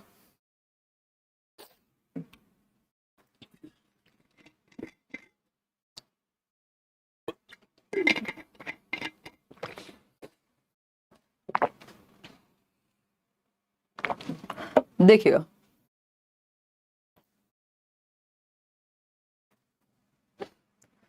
अगर हम बात करते हैं यहाँ क्वेश्चन नंबर 18 की, तो अजर्शन यानी आपका अभिकथन और रीजन, ये क्वेश्चंस नए आने शुरू हुए हैं जब से पेपर ऑनलाइन गया है, और अब ये आ सकते हैं आपके सामने कभी भी, ऑफलाइन में भी आ सकते हैं। A teacher should make provision such as giving extra time for written test and provisioning for a variety of materials other than books to support children with dyslexia. जिन बच्चों को डिसलेक्सिया, डिसलेक्सिया क्या है? पढ़ने में कठिनाई है, रीडिंग डिफिकल्टी है। बच्चा 100 को वॉज पढ़ेगा, डॉग को गॉड पढ़ सकता है, 6 को 9 पढ़ सकता है ना। बता दीजिए। तो अगर हम बात करें पठन वैकल्य से जूझ रहे बच्चों के सीखने को सुगम बनाने के लिए शिक्षकों को पुस्तकों के अलावा विभिन्न प्रकार के संसाधनों का प्रयोग करना चाहिए व उन्हें लिखित परीक्षा में अतिरिक्त समय देना चाहिए, क्योंकि इस बच्चे को पढ़ने और लिखने में होती है कठिनाई। तो आपको एक्स्ट्रा टाइम दे देंगे तो ठीक रहेगा। ट्रू है, ये बात एकदम सही है। Children with dyslexia have difficulties in reading, ये बात भी सही है। तो दोनों बातें सही हो गई। ये आपका फेवरेट जवाब बन गया। अक्कड़ बक्कड़ करके भी कर देते हैं कई लोग इसका जवाब। Both A and R true and R is the correct explanation of A. ठीक है जी। क्वेश्चन नंबर 19 देखिएगा एक बार। क्वेश्चन नंबर 19 क्या कहता है भाई? क्वेश्चन नंबर 19 कहता है which of the following is an example of assistive technology to aid students in vision, यानी उन बच्चों के लिए असिस्टिव टेक्नोलॉजी है, हेल्पफुल टेक्नोलॉजी है, असिस्ट करती है जिनको देखने में समस्या है। यानी कौन सा उदाहरण सहायकी तकनीकी का इस्तेमाल करते हुए दृष्टिबाधित विद्यार्थियों की मदद करेगा? तो हेडफोन, जिनको देखने में समस्या है उनको हेडफोन दे देंगे। भाई सुनने में समस्या थोड़ी, सुनते तो ठीक ही है, हेडफोन का क्या करेंगे वो, है ना। तो ये कोई एड थोड़ी हुआ, ये कोई हेल्प थोड़ी हुई। एड का मतलब है जैसे फर्स्ट एड देते हैं, भाई चोट लग गई किसी को, उस टाइम के लिए पट्टी वट्टी बांध देंगे, तो ये वैसा ही एड है कि जो हेल्प करे। तो हेडफोन से हेल्प विजन वाले की नहीं होगी, हियरिंग इंपेयर्ड की होगी। जो दृष्टि बाधित की हेल्प हेडफोन से नहीं होती, जो श्रवण बाधिता है उसकी हेल्प हो जाएगी हेडफोन से, क्योंकि उसको सुनने में दिक्कत होती है। पिक्चर बेस्ड वर्कशीट्स, अब जिसको देखने में दिक्कत है उसको पिक्चर बेस्ड वर्कशीट दोगे तो उसके किस काम की है वो? Braille system for reading and writing, बिल्कुल जो व्यक्ति को देखने में दिक्कत है उसको touch and feel tactile material देते हैं, जिससे कि वो देख तो नहीं सकता, बाकी सेंसर्स तो हैं, टच और फील मटेरियल, सुनने से रिलेटेड कुछ, वो सब चल जाएगा। तो Braille system for reading and writing, पढ़ने व लिखने के लिए ब्रेल प्रणाली का यूज करना, जो लुई ब्रेल लेकर के आए थे, है ना। हियरिंग एड नहीं चाहिए, हियरिंग एड हियरिंग वाले बच्चे को चाहिए होगा, तो C option is the right answer. Question number 20 देखिएगा एक बार, ये क्या कहता है भाई, क्वेश्चन नंबर 20 कहता है which of the following are typical indicators of creativity. Creativity क्या होता है, रचनात्मकता, है ना। क्रिएटिविटी क्या है, रचनात्मकता है। तो अगर हम रचनात्मकता की बात करें तो कौन सी एक बात रचनात्मकता के बारे में सही है। रचनात्मकता का मतलब होता है कुछ नया, कुछ नॉवल, कुछ ओरिजिनल करना, कुछ मौलिक करना, है ना, कुछ डिफरेंट करना। डिफरेंट क्या हो सकता है भाई, डिफरेंट क्या हो सकता है, डिफरेंट हो सकता है पहले पानी की टंकी भरती थी और आवाज नहीं आती थी, आज के टाइम में क्या हो गया है, वो बजर आ गए हैं, या फिर वो जो एक मैडम है जो घंटी लगा के जाते हैं आपके अंकल, मतलब इलेक्ट्रीशियन, और वो पानी की टंकी भरने पे वो क्या बजेगी घंटी कि भैया पानी की टंकी भर गई है, कृपया बंद कर लीजिए, आपका सर खा जाएगी वो, है ना। क्यों, क्योंकि क्रिएटिविटी लगाई किसी ने, उस प्रॉब्लम का सॉल्यूशन निकाला कुछ डिफरेंट सोच करके। अगर सब सोचते यार खुद से ही देख के, जब पानी बहना शुरू हो जाए और पानी बहता रहे 2 घंटे तक, तब जाकर के बंद करो मोटर, है ना। लेकिन किसी ने तो क्रिएटिविटी लगाई होगी कि पता लग जाए। तो ये क्या हुआ, जब घर में कोई आता है बेल बजती है, वो भी किसी ने तो नया नया कुछ सोचा ही होगा। तो क्रिएटिविटी मतलब कुछ नया। तो क्रिएटिविटी का इंडिकेटर क्या है, क्यूरियोसिटी, जिज्ञासा हुई होगी ना किसी के मन में कि क्या इसका कोई सॉल्यूशन हो सकता है। इंडिपेंडेंस यानी स्वतंत्रता, यानी इंडिपेंडेंस मतलब आप स्वतंत्र सोच है आपकी, बंधी हुई नहीं है। अगर किसी ने यही मान लिया होता है अरे ऐसे थोड़ी होता है, इसका तो कोई सॉल्यूशन होता ही नहीं है, तो भी नहीं निकल के आती वो बात। अडेप्टेबिलिटी, नई सिचुएशंस में आप क्या कर जाते हैं, अडेप्ट कर जाते हैं, नए तरीके ढूंढते हैं। हाई लेवल्स ऑफ कॉन्सेंट्रेशन, यानी एकाग्रता में उच्चता होती है, ध्यान लगा के कहीं सोच पाना किसी सॉल्यूशन पे, ये बात भी सही है। नीड फॉर रिपीटेड प्रैक्टिस, देखिए क्रिएटिविटी में रिपीटेड प्रैक्टिस का कोई खास रोल है नहीं। ऐसा नहीं है कि आप बार बार रिपीट करते रहेंगे, ट्रायल एंड एरर करते रहेंगे तो आप बहुत क्रिएटिव हो जाएंगे। क्रिएटिविटी के लिए ट्रायल एंड एरर नहीं होता, या बहुत सहायक नहीं होता, थोड़ा बहुत कह सकते हैं। यहां पे आपको हायर कॉग्निटिव एबिलिटीज का यूज करना पड़ेगा, जो आपका ट्रायल एंड एरर से काम नहीं चल पाएगा, रिपीटेड प्रैक्टिस काम की नहीं है। तो ये चारों बातें सही हैं, इसमें सी ऑप्शन ही सही होगा, जो लोग डी दे रहे हैं वो गलत है ना। 63% लोग सही जवाब दे रहे हैं, क्योंकि बार बार रिपीटेड प्रैक्टिस की बात यहाँ पे जरूरी नहीं है। क्रिएटिविटी में रिपीटेड प्रैक्टिस को बहुत अच्छा मत मानिए, भले ही हमने बचपन से सुना है कि बार बार प्रैक्टिस करो, लेकिन क्रिएटिविटी के लिए वो हेल्पफुल नहीं है, कुछ कामों में वो हेल्पफुल हो सकती है। ठीक, क्वेश्चन नंबर 21 देखिए, असर्शन एक कथन है और उसका रीजन है। कथन क्या है, for effective learning only the teacher should ask questions in the classroom and not the children, यानी प्रभावी अधिगम के लिए, अच्छे अधिगम के लिए केवल शिक्षकों को कक्षा में प्रश्न पूछना चाहिए, न कि बच्चों को। फिर बच्चे क्या करें, बुत बन के बैठे रहे वहां, है ना। तो ये तो गलत हो गया भाई, बच्चे भी प्रश्न पूछेंगे, टीचर भी पूछेगा, दोनों मिलकर के इंटरेक्ट करेंगे, दोनों एक्टिव होंगे। चाइल्ड सेंटर्ड एजुकेशन यही कहती है कि टीचर और बच्चा दोनों एक्टिव चाहिए हमें। रीजन क्या है इसका, children learn most meaningfully through the process of passive listening. बच्चा निष्क्रिय नहीं हो सकता, बच्चा बिल्कुल भी निष्क्रिय नहीं हो सकता, बच्चे को एक्टिव होना पड़ेगा, नहीं तो आंसर गलत कर देंगे हम। तो both A and R false. ठीक है जी, डी ऑप्शन 83% लोग एकदम सही जवाब दे रहे हैं, आपकी तैयारी इस मामले में एकदम सही है। क्वेश्चन नंबर 22 देखिए, असर्शन और रीजनिंग। कहा था ना शुरुआत के 30 क्वेश्चंस अगर आपने ठीक से कर लिए, मतलब समझ जाइए आपकी तैयारी ठीक है, अंडरस्टैंडिंग आपकी ठीक है। असर्शन क्या है, teacher should provide adequate and appropriate scaffolding to the students as and when needed, यानी टीचर्स को जहां जरूरत पड़े बच्चों को पाड़ की यानी स्कैफोल्डिंग यानी टेम्परेरी हेल्प देनी चाहिए जहां बच्चा अटके। बात सही है, ये वाइगॉस्की भी कहते हैं, ट्रू है ये बात एकदम। रीजन क्या दिया है इसका, क्यों देनी चाहिए भाई, जहां बच्चा अटके, किसी स्टेप पे अटके तो दे दो मदद, मैं क्या कर रही हूँ, मदद दे रही हूँ साथ में एक्सप्लेन करते हुए, ठीक है ना। ये भी क्या है, स्कैफोल्डिंग है ये। Learning is a collaborative process, यानी सहयोगात्मक प्रक्रिया है जहां पे एक दूसरे का सहयोग करके हम सीखते हैं, ये बात भी सही है।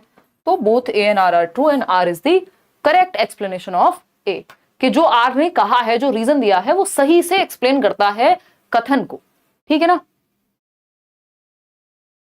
हाँ सही बात है हर्षा की। चलिए खैर आगे बढ़ते हैं नेक्स्ट क्वेश्चन पे। नेक्स्ट क्वेश्चन क्या है, क्वेश्चन नंबर है 23। देखते हैं क्वेश्चन नंबर 23 क्या कहता है। अगर हम बात करें, how should teachers view failure of students in an elementary school classroom, या इन शॉर्ट आपसे पूछ लिया होता कि शिक्षकों को बच्चे के फेलियर को या असफलता को कैसे देखना चाहिए, है ना। एक टॉपिक है ना आपका, वाई चिल्ड्रन फेल, बच्चे फेल क्यों होते हैं या गलतियों का क्या मतलब है।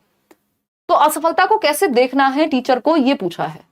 As a reflection of low abilities of the students, के बच्चे में क्षमता की कमी है, योग्यता की कमी है, उसके बस का ही नहीं है, उससे होगा ही नहीं, ऐसा तो कहना एकदम गलत होगा। जो लोग 53% लोग आंसर दे रहे हैं एकदम गलत हो गया जवाब उनका, है ना। एज अ रिफ्लेक्शन, बस एक रिफ्लेक्शन लिखा है तो अच्छा मान लोगे, बच्चों की कम योग्यताओं का प्रतिबिंबन है कि उनमें क्षमता की कमी है। बच्चे में क्षमता की कमी नहीं होती। ये चाइल्ड सेंटर्ड एजुकेशन भी कहता है कि भैया हर एक बच्चा सीखने की क्षमता के साथ पैदा होता है, कुछ नया करने की क्षमता के साथ पैदा होता है, जिज्ञासा के साथ पैदा होता है, जो एसीसी सीमेंट से याद कराया था, ability to learn, ability to create something, यानी क्रिएटिव होगा, और क्यूरियोसिटी की क्षमता के साथ। तो ये कहना तो गलत होगा कि बच्चे की लो एबिलिटी, यानी कोई असफल हुआ है, कोई फेल हुआ है तो उसमें क्षमता की कमी है, ये कहना गलत होगा। बाकी रीजंस ढूंढने हैं। As a reflection of low abilities of the teacher, teacher की एबिलिटी लो है, ये भी कहना गलत होगा, पहले आपको जांचना पड़ेगा। As a reflection of low abilities of the parents, parents की कमी है, दिल पे ही ले गए भाई साहब। डी ऑप्शन है as a reflection of functioning of the school as a system, भाई बच्चा फेल होता है तो सिस्टम फेल होता है, ये आप ध्यान में रखेंगे। स्कूली तंत्र की कार्यशीलता का प्रतिबिंबन है, इसमें कई लोग ये बना करके कह देंगे कि नहीं बहुत सारे बच्चे फेल हो रहे हैं तो सिस्टम खराब है, नहीं तो बच्चे खराब है या तो टीचर खराब है। जबकि बात वही है कि अगर बच्चे फेल हो रहे हैं या बच्चा भी फेल हो रहा है तो कहीं ना कहीं सिस्टम में, उस सिस्टम में टीचर की भी कमी हो सकती है, किसी की भी कमी हो सकती है, वो बाद में देखा जाएगा, ठीक है ना। हाँ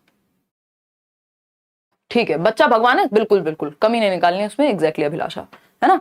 तो as a reflection of functioning of the school as a system, यानी स्कूल तंत्र की कार्यशीलता में कहीं ना कहीं कुछ कमी रह गई कि हम उस बच्चे को उस मेथड से सिखा नहीं पाए जिस मेथड से वो सीख सकता था। तो D option is the right answer. आप बच्चे में नहीं कमी ढूंढते, खुद में या सिस्टम में कमी ढूंढते हैं। और खुद में भी ये नहीं है कि जहां टीचर की कमी दिखे वहीं पकड़ लो, एज अ सिस्टम भी, प्रणाली में भी समस्या हो सकती है। क्वेश्चन नंबर 24 देखिए, in a socio constructivist classroom learning is, एक सामाजिक रचनात्मक कक्षा में अधिगम क्या है। सामाजिक रचनात्मक मतलब जहां समाज, समाज मतलब ग्रुप में सीख रहे हैं बच्चे, और रचना मतलब एक्टिवली सीख रहे हैं। तो वाइगॉस्की को याद करो, उनकी थियोरी का नाम है सामाजिक सांस्कृतिक सिद्धांत, socio cultural approach, Vygotsky. Group में सीखेंगे बच्चे, जब ग्रुप में सीखेंगे पैसिव नहीं हो सकते, इंडिविजुअलिस्टिक बिल्कुल नहीं हो सकते क्योंकि ग्रुप में सीख रहे हैं। सोशल होंगे, एक्टिव होंगे, बिल्कुल सही बात है। इंडिविजुअलिस्टिक होंगे, इंडिविजुअलिस्टिक नहीं होंगे, सोशल होंगे, क्योंकि ग्रुप में सीख करके सिर्फ अकेले थोड़ी सीख रहा है व्यक्ति, ठीक है ना। एक्टिव एंड सोशल होती है, ये बात प्रोग्रेसिव एजुकेशन भी मानेगी, ये सोशल कंस्ट्रक्टिविस्ट अप्रोच भी मानेगी, बच्चा पैसिव होगा ही नहीं। तो एक्टिव एंड सोशल, सक्रिय और सामाजिक होता है अधिगम, कि बच्चा ग्रुप में सीख रहा है, कोलैबोरेट करेगा, कोऑपरेट करेगा, असिस्ट करेंगे एक दूसरे को, है ना, स्कैफोल्डिंग मिलेगी। C option is the right answer. Question number 25 देखिए एक बार, क्या कहता है 25वां सवाल, ये कहता है कि in dash the problem is divided into a number of intermediate goals and then focus on solving each sub goal, यानी डैश में समस्या को कई मध्यवर्ती लक्ष्यों में विभाजित किया जाता है। यानी एक बड़ी सी प्रॉब्लम है, मान लीजिए पेपर क्लियर करना है, यूपीएससी है, सीटेट है, केंद्रीय विद्यालय है, कुछ भी है, एक बड़ी समस्या है आपके सामने, तो वो कौन सी प्रोसेस है प्रॉब्लम सॉल्विंग की जिसमें आप इस बड़ी प्रॉब्लम को छोटे छोटे लक्ष्यों में डिवाइड कर देते हैं कि पहले एक काम करेंगे, सीडीपी निपटाएंगे, फिर ये करेंगे, फिर ये करेंगे, इस महीने ये करेंगे, इस वीक में ये करेंगे, जैसे कि स्ट्रेटजी बताई थी ना आपको 15 दिन की कुछ दिन पहले, ठीक है ना। तो वो प्रॉब्लम को, बड़ी प्रॉब्लम को सब गोल्स बना लिए कि पहले ये छोटा गोल पूरा करूंगा, फिर ये करूंगा, फिर ये करूंगा। जैसे हम अभी मेगा प्रैक्टिस कर रहे हैं भाई, इस सब्जेक्ट की हमने ईवीएस की कल की, आज सीडीपी कर रहे हैं, कल इंग्लिश करेंगे या हिंदी करेंगे, है ना। तो फंक्शनल फिक्सनेस कहलाएगा ये। फंक्शनल फिक्सनेस होता है एक ही तरीके पे आप स्टिक हो गए। एल्गोरिथम में सिंपल मेथड्स होते हैं, स्टेप बाय स्टेप सॉल्यूशन होता है, वो भी यहां नहीं हो रहा। रिस्पॉन्स सेट भी एक ही तरीका फिक्स्ड है आपका किसी समस्या को सॉल्व करने का, नेगेटिव माना जाएगा। फंक्शनल फिक्सनेस भी नेगेटिव है और ये भी, एल्गोरिथम फिर भी पॉजिटिव है। मींस एंड एनालिसिस कहते हैं इसको, कि आपने एक बड़ी प्रॉब्लम को छोटे छोटे सब गोल्स में तोड़ लिया। मींस यानी साधन लक्ष्य विश्लेषण, यानी आपने कुछ मींस बनाए हैं एंड तक पहुंचने के लिए, छोटे छोटे लक्ष्यों में विभाजित कर लिया, ये एक पॉजिटिव चीज है। चलिए खैर आगे बढ़ते हैं। क्वेश्चन नंबर 26 देखिएगा, ये क्या कहता है भाई। क्वेश्चन नंबर 26 कहता है असर्शन, यानी एक कथन है और एक रीजन है। Teachers should disregard the mental wellbeing and emotional needs of children, यानी शिक्षकों को बच्चों की मानसिक स्थिति व संवेगात्मक जरूरतों की उपेक्षा करनी चाहिए। यानी बच्चा जो इमोशनल, यदि उसको बुखार है, परेशान है, घर में कोई बात हो गई है, कोई उसको बुली कर रहा हो, कोई उसके साथ कोई अब्यूज हो रहा हो, बच्चे के इमोशंस, वो कैसा महसूस कर रहा है, उसकी फीलिंग्स को खत्म कर दो, फर्क नहीं पड़ना चाहिए आपको बच्चे की मेंटल वेल बीइंग से। उसको मशीन की तरह मान लो, ये एकदम खराब बात हो गई। क्यों? क्योंकि development physical, cognitive, social, emotional, चारों चीजें होती हैं। तो ऐसा नहीं है कि हम इमोशंस को यहाँ पे कंसीडर ही ना करें। और हमें पता है कॉग्निशन और इमोशन, बच्चे का दिमाग और दिल या फीलिंग्स प्रभावित करती हैं एक दूसरे को। तो ये कहना एकदम गलत हो जाएगा कि बच्चे के इमोशंस को देखो ही मत, मेंटल वेलबींग से कोई फर्क नहीं पड़ता, ये गलत बात हो गई। रीजन क्या है, academic learning is not influenced by the emotional wellbeing, यही बात हो गई। इन्होंने कह दिया एकेडमिक लर्निंग का मतलब कॉग्निशन, दिमाग, संज्ञान का कोई रिलेशन नहीं है एकेडमिक लर्निंग का या पढ़ने लिखने का इमोशंस से। तो इंसान है, उसी में दिमाग है, उसी में इमोशंस है, ऐसा कैसे हो जाएगा कि कोई संबंध ही नहीं है? तो ये भी बात फॉल्स हो गई। तो दोनों ही बातें यहाँ पे फॉल्स हैं। D option is the only right answer. आगे बढ़ जाएंगे नेक्स्ट क्वेश्चन की तरफ। क्वेश्चन नंबर है 27। कल की पीडीएफ आपको मिल चुकी है विद आंसर्स, ये पीडीएफ भी आपको कल तक मिल जाएगी with answers. Learning should be facilitated, यानी अधिगम को कैसे सुसाधित करें, फैसिलिटेट करें, थ्रू मीनिंगफुल डिस्कवरी यानी अर्थपूर्ण खोज के द्वारा, bye promoting competition among students, बच्चों में कॉम्पिटिशन को बढ़ावा देकर के ये नहीं करना, by offering materialistic reward, reward से किसी का बहुत भला लंबे समय में नहीं होने वाला, by using negative reinforcement, reinforcement का काम सीटेट में है ही नहीं, ना पनिशमेंट ना रिवॉर्ड ना रीइंफोर्समेंट, इनका कोई इस्तेमाल नहीं है, ना स्टिमुलस ना रिस्पॉन्स, ठीक है ना। अर्थपूर्ण खोज द्वारा बच्चे को एक्टिव रखना है तो लर्निंग बेहतर होगी। तो A option is the right answer over here, जो कि आप जवाब दे भी रहे हैं। क्वेश्चन नंबर 28 देखिएगा, क्वेश्चन नंबर 28 देखिएगा और समझिएगा।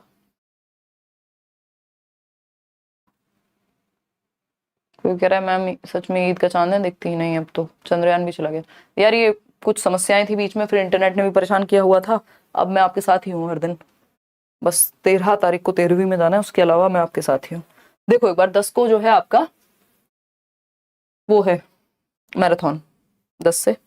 देखिएगा question number 28, dash involves knowledge and awareness about self as a knower. Retirement की इच्छा होती है, आप लोग लेने कहाँ देते हैं। स्वयं के ज्ञाता होने के बारे में जागरूकता व समझ किस प्रक्रिया में शामिल है, यानी खुद के बारे में आप जानते हैं, जागरूक हैं, और अंडरस्टैंडिंग है, सेल्फ की अंडरस्टैंडिंग किस में आएगा, एसिमिलेशन, एकोमोडेशन, कंडीशनिंग, मेटाकॉग्निशन। अब ये इंट्रा पर्सनल इंटेलिजेंस तो पूछ ही नहीं है यहाँ पे। एसिमिलेशन होता है जस्ट चीजों को ऐड करना, एकोमोडेशन है अडेप्ट करना, चेंज कर लेना, कंडीशनिंग किसी काम की है ही नहीं, आदत डलवाना है कंडीशनिंग तो, है ना। 2 एकम 2 और 2 दूनी 4, अब 2 दूनी कहने पे ही आप 4 निकल जाएगा आपके मुंह से, ये कंडीशनिंग है ना। तो मेटाकॉग्निशन है ये। मेटाकॉग्निशन क्या है, कॉग्निशन होता है समझना, सीखना, जानना, थिंकिंग, रीजनिंग, प्रॉब्लम सॉल्विंग, वो सब। मेटा का मतलब beyond cognition, awareness of awareness, thinking about thinking, ये है मेटाकॉग्निशन। तो self awareness, self reflection, review करना, ये सब चीजें मेटाकॉग्निशन में आती हैं। इनको और अच्छे से हम मैराथन में करेंगे। चलिए खैर आते हैं क्वेश्चन नंबर 29 पर, समझिएगा एक बार क्या कहता है क्वेश्चन नंबर 29। देखिए फटाफट से, आपकी वजह से क्वेश्चन बहुत इजी लग रहे हैं, थैंक यू, अच्छा धन्यवाद अभिलाषा। चलिए आ जाइए, पोल अभी 15 नंबर पर ही अटका है। अच्छा प्रीति, देखिए question number 29, teacher should believe that ability is dash and encourage students to set, यानी शिक्षकों में मान्यता रखनी चाहिए कि योग्यता डैश है और विद्यार्थियों को डैश तय करने के लिए प्रोत्साहित करना चाहिए। भाई शिक्षक को मान्यता रखनी चाहिए कि योग्यता यानी एबिलिटी क्या है, इंक्रीमेंटल है, यानी एबिलिटी को बढ़ाया जा सकता है यदि व्यक्ति मेहनत करे तो, ठीक। तो एबिलिटी फिक्स नहीं माननी, ये नेगेटिव हो जाएगा। एबिलिटी फिक्स नहीं है ना, इंप्रूवेबल है, यस इंप्रूवेबल है। और क्या है, कैसे गोल सेट करें बच्चे के लिए, मास्टरी ओरिएंटेड, मास्टरी मतलब पारंगत बने, एक्सेलेंस के पीछे जाओ, सक्सेस झक मार के पीछे आएगी, वो है मास्टरी ओरिएंटेड गोल्स। कि जब आपको सब कुछ आता होगा तो नंबर कैसे नहीं आएंगे, अपने आप आएंगे। तो एक तो वार्षिक है यानी इंक्रीमेंटल है, आपकी एबिलिटी भी बेहतर होती है जब आप मेहनत करते हैं या आप सीखते हैं। तो एबिलिटी को बढ़ाना संभव है, ये मान के चलेंगे। अगर हम ये मान लेंगे कि एबिलिटी ही नहीं है, फिर तो हम खुद पे काम ही नहीं करेंगे, ठीक है ना। तो C option is the right answer. ऐसा नहीं परफॉर्मेंस ओरिएंटेड गोल सेट नहीं करने, क्योंकि ये फर्स्ट आने का गोल है। वहीं मास्टरी ओरिएंटेड गोल्स जो हैं वो आपके सीखने पे फोकस, लर्निंग ओरिएंटेड गोल्स हैं कि आपको सब कुछ सीखने में इंटरेस्ट है ना। फर्स्ट आए ना आए वो अलग बात है। तो C option is the right answer. Question number 30 देखिएगा एक बार, क्वेश्चन नंबर 30 देखिएगा, ये क्या कहता है भाई, ये कहता है which of these statements about motivation and learning is correct, यानी मोटिवेशन और लर्निंग के बारे में, अभिप्रेरणा और अधिगम के बारे में कौन सी बात सही है। पहला ऑप्शन है learning is effective when the students are motivated to avoid punishment, यानी सीखना तब प्रभावी होता है जब छात्र सजा से बचने के कारण अभिप्रेरित होते हैं। देखिए अगर डर से मोटिवेशन आ रहा है तो वो इफेक्टिव नहीं होगा, ये रोल मोटिवेशन का नहीं होना चाहिए। फिर आता है learning is effective when the students have intrinsic motivation, अधिगम तब प्रभावी होता है जब बच्चों के अंदर आंतरिक अभिप्रेरणा हो, जब वो सच में अंदर से सीखने के लिए इंटरेस्टेड हो, इंटरनल मोटिवेशन हो। बात तो सही है। Learning is effective when the students are extrinsically motivated, के नंबर लाने के लिए पढ़ रहे हैं, जो कि कॉम्पिटिटिव वर्ल्ड में ऐसा नॉर्मल हो गया है, होना नहीं चाहिए। बट फिर आ रहा है motivation does not have any role to play in learning. ऐसा नहीं है। मोटिवेशन क्या है? Motivation is a runway to learning. ऐसा किसने कहा है? स्किनर ने, कि यदि आप मोटिवेटेड होंगे तो आपकी लर्निंग की गाड़ी ऐसे भागेगी जैसे आपकी गाड़ी हाईवे पे तेज चलती है। तो मोटिवेशन लर्निंग को बेहतर करती है। अगर आप मोटिवेटेड हैं तो आप सीखेंगे। B option is the right answer. Question number 31 देखिएगा, यहां तक कितना स्कोर किया दिमाग में रखिएगा, कितने गलत हुए हैं। अभी 2-4 क्वेश्चन आप थोड़े इजी करिए, फिर थोड़े अच्छे क्वेश्चंस आएंगे आपके सामने। हम टोटल 60 क्वेश्चंस करने वाले हैं। ये 60 क्वेश्चंस 2 बार प्रैक्टिस ठीक से कर लोगे, एक बार पीडीएफ मिल जाएगा, एक और बार वीडियो देख लेना समय मिल जाए तो, मतलब ठीक से उसको रिवाइज कर लो बस कॉन्सेप्ट्स को कि क्या पूछा है। 2-3 बार रिवीजन अगर हो गया तो इसके बाहर फिर क्वेश्चन आपको नहीं मिलने वाले। द प्रोग्रेशन ऑफ डेवलपमेंट, हल्का फुल्का लैंग्वेज में चेंज मिलेगा, that's it. The progression of development of children in primary years is from, बच्चों के प्राथमिक वर्षों में विकास का क्रम, यानी जो शुरुआती साल होते हैं तो विकास कैसे होता है, उसका क्रम क्या होता है, सीक्वेंस क्या होगा। सरल से जटिल की ओर, यानी सिंपल टू कॉम्प्लेक्स। पहले बच्चा सरल चीजें करता है फिर जटिल करेगा।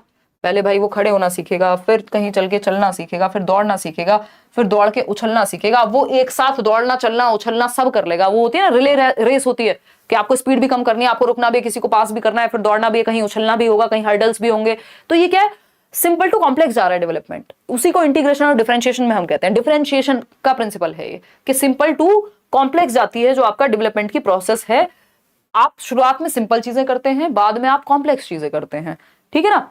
तो सिंपल टू कॉम्प्लेक्स, बात तो सही है। एब्स्ट्रैक्ट टू कॉन्क्रीट नहीं होता, कॉन्क्रीट टू एब्स्ट्रैक्ट होता है कि पहले मूर्त चीजें जिनको टच फील किया जा सकता है वो करेगा, बाद में वो साइंटिफिक टॉपिक्स पे भी सोचने लगेगा, ठीक है ना। फिर आता है ग्लोबल टू लोकल, जबकि लोकल टू ग्लोबल, जो पास की चीज है उससे दुनिया में जाते हैं ना कि दुनिया से पास में आते हैं। जनरल टू स्पेसिफिक होगा, स्पेसिफिक टू जनरल नहीं, सामान्य से विशिष्ट की ओर। वैसे तो ये प्रिंसिपल यहां लागू ही नहीं होगा। तो सिंपल टू कॉम्प्लेक्स यानी सरल से जटिल की ओर। पहले आप ये भी देखते हैं ना, क्लास 1 में एक सिंपल सी चीज है, फिर क्लास 2 में, क्लास 7 में, क्लास 10th में वही टॉपिक जो आपके 6th में इजी लगता था या छोटा था, वही कॉम्प्लेक्स होकर के 10th में बड़ा हो जाएगा। क्यों? क्योंकि डेवलपमेंट भी ऐसे ही चलता है, सरल से जटिल की ओर। क्वेश्चन नंबर 32 देखिए, विच of the following is a sensitive period for learning for language development, यानी भाषा विकास के लिए संवेदनशील काल कौन सा है। ये पता नहीं कितनी बार रिपीट हुआ है क्वेश्चन, कभी इसको सेंसिटिव पीरियड कह देगा, कभी इसको क्रिटिकल पीरियड कह देगा, है ना। क्रिटिकल पीरियड या fastest period for language development, fastest period for language development. तो ये होगा अर्ली चाइल्डहुड यानी आरंभिक बाल्यावस्था, है ना। 2 से 6 वर्ष का जो पीरियड है, ये सबसे तेजी से भाषा का विकास आपका यही होता है ना। बच्चा कार्टून देखेगा, जो बात आप कहेंगे वही बात रिपीट करेगा, इमिटेट करेगा, मतलब लैंग्वेज का डेवलपमेंट बहुत ही तेजी से होता है। यहीं पे आपका सोशलाइजेशन भी बहुत तेजी से होता है, इवन आपका फिजिकल डेवलपमेंट भी बहुत तेजी से हो रहा होता है ना। तो लैंग्वेज का डेवलपमेंट सबसे जो स्पीड में होगा, सेंसिटिव पीरियड है। जो आपका लैंग्वेज एक्विजिशन डिवाइस है, जो हम भाषा अधिग्रहण यंत्र बोलते हैं, किसने दिया? नॉम चॉम्स्की ने। तो वो भी सबसे ज्यादा इफेक्टिव है इसी उम्र में, बच्चा कई भाषा एक साथ सीख पाएगा। तो A option is the right answer over here. आगे बढ़ेंगे, क्वेश्चन नंबर 33 देखिए। 33वां सवाल कहता है, the process by which children learn their societal role is referred to as, यानी वो कौन सी प्रक्रिया है जिसके द्वारा बच्चे समाज में अपनी भूमिका सीखते हैं, कि समाज में क्या भूमिकाएं होती है, समाज में क्या रोल प्ले करना होता है, वो आप किस प्रक्रिया के माध्यम से सीखते हैं। ये सबको पता है, आंख बंद करके भी जवाब दे सकते हो। सोशलाइजेशन की प्रक्रिया के द्वारा हम समाज के एक सक्रिय मेंबर बनते हैं। सोशलाइजेशन की प्रोसेस के थ्रू समाज के जो नॉर्म्स हैं, रूल्स हैं, रेगुलेशंस हैं, वो सब हम सीखते हैं कि कैसे रहते हैं समाज में। ये हम सामाजिकरण की प्रक्रिया के माध्यम से ही सीखते हैं। तो एसिमिलेशन की अगर हम बात करें तो सिर्फ एसिमिलेशन भी होगा सोशलाइजेशन में, अकोमोडेशन भी होगा, अडेप्ट भी करेंगे आप बहुत सारी चीजें। तो ये अपने आप में तीनों से बड़ी प्रक्रिया है सोशलाइजेशन, कि समाज के साथ, समाज में भी चेंज होंगे, आप में भी चेंज होंगे, कौन सी चीजें एक्सेप्टेबल हैं, कौन सी चीजें एक्सेप्टेबल नहीं है। देखिए क्वेश्चन नंबर 34 देखिएगा, eight which stage of cognitive development do children begin imitation and achieve object permanence, यानी बच्चे जो हैं नकल करना शुरू कर देते हैं। देखिए नकल इसके बाद भी करते हैं, लेकिन यहाँ पे होता है डेफर्ड इमिटेशन, है ना, यानी नकल करना शुरू कर रहे हैं वो। और ऑब्जेक्ट परमानेंस, वस्तु स्थायी होती है, out of sight out of mind नहीं होता। तो बच्चा भूलेगा नहीं अगर खिलौना आप उसके सामने से ले भी गए हैं तो। कौन सी स्टेज है? इन दोनों का लैक भी यही है और अचीवमेंट भी यही है ऑब्जेक्ट परमानेंस की, जन्म से 2 वर्ष, सेंसरी मोटर, संवेदी चालक, संवेदी परक, इंद्रिय गामक, प्याजे की पहली stage.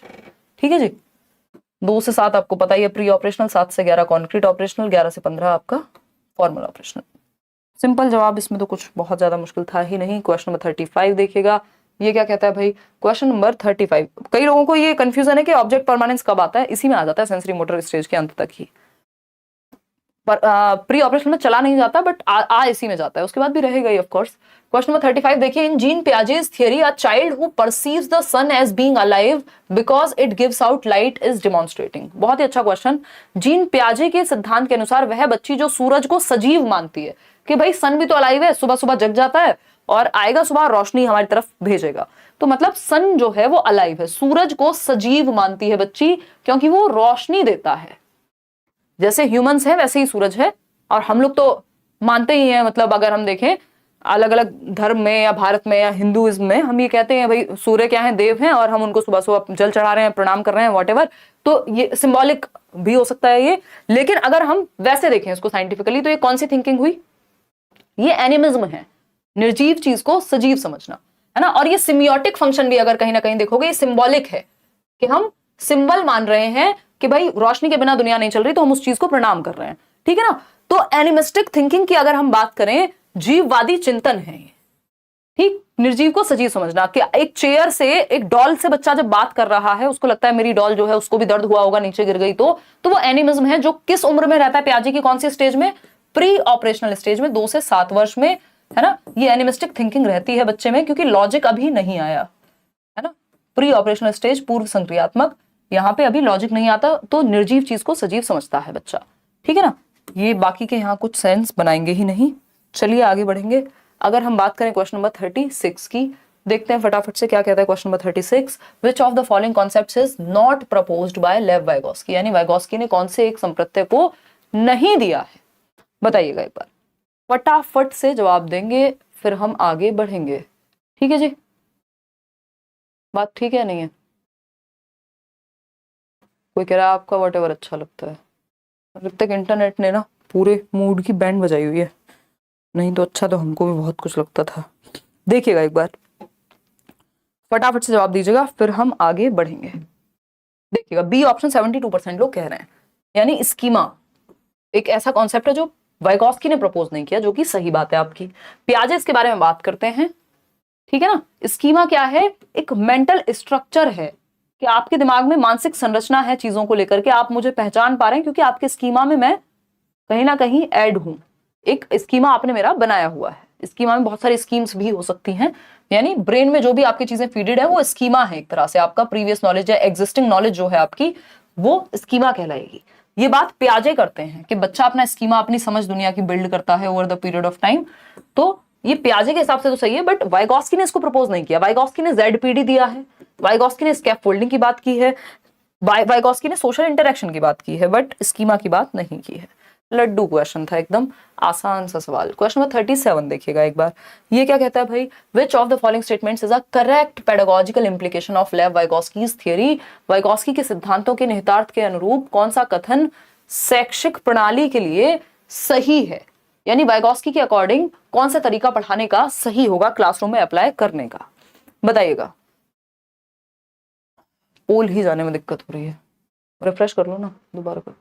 Encouraging competition among students rather than collaboration. देखिए वाइगोस्की कभी भी ये नहीं कहेंगे कि कंपटीशन को बढ़ावा दो क्लास में, वो कोलैबोरेशन की जगह ये नहीं कहेंगे, बल्कि वो कहेंगे कोलैबोरेशन को, एक दूसरे की सहायता को बढ़ावा दो, सहयोग को बढ़ावा दो, बजाय कि प्रतिस्पर्धा के एक दूसरे का गला काटने से बेटर है एक दूसरे का साथ देना, ठीक है ना। तो ये गलत हो गया। Encouraging desired behaviour through reward and reducing, देखिए रिवॉर्ड की बात ना पियाजे करेंगे ना वाइगोस्की करेंगे, ठीक है ना। Scaffolding the students by providing appropriate prompts and cues, जहां मदद कर सकते हैं आप हिंट देके, क्यूज देके, बच्चा जिस स्टेप पे अटक रहा हो उस स्टेप पे मदद देके, ये बात बिल्कुल सही है वाइगोस्की के कॉन्टेक्स्ट में। इतनी बात क्लियर है। अब नेक्स्ट क्वेश्चन का ही लगाना अगर लग जाए, नहीं तो बंद कर दो, कोई बात नहीं। कुछ तो यार बफरिंग कुछ तो नाटक है। बोल देखिएगा, promoting association between stimulus and response, इसकी बात वाइगोस्की नहीं करते, तो C option is the right answer. आगे बढ़ेंगे क्वेश्चन नंबर 38। क्वेश्चन नंबर 38 देखिएगा क्या कह रहा है, according to Kohlberg the first stage of moral development, first stage of moral development is characterised by punishment and obedience. पहली स्टेज है पहले ही लेवल की कोहलबर्ग के नैतिक विकास के सिद्धांत के तहत।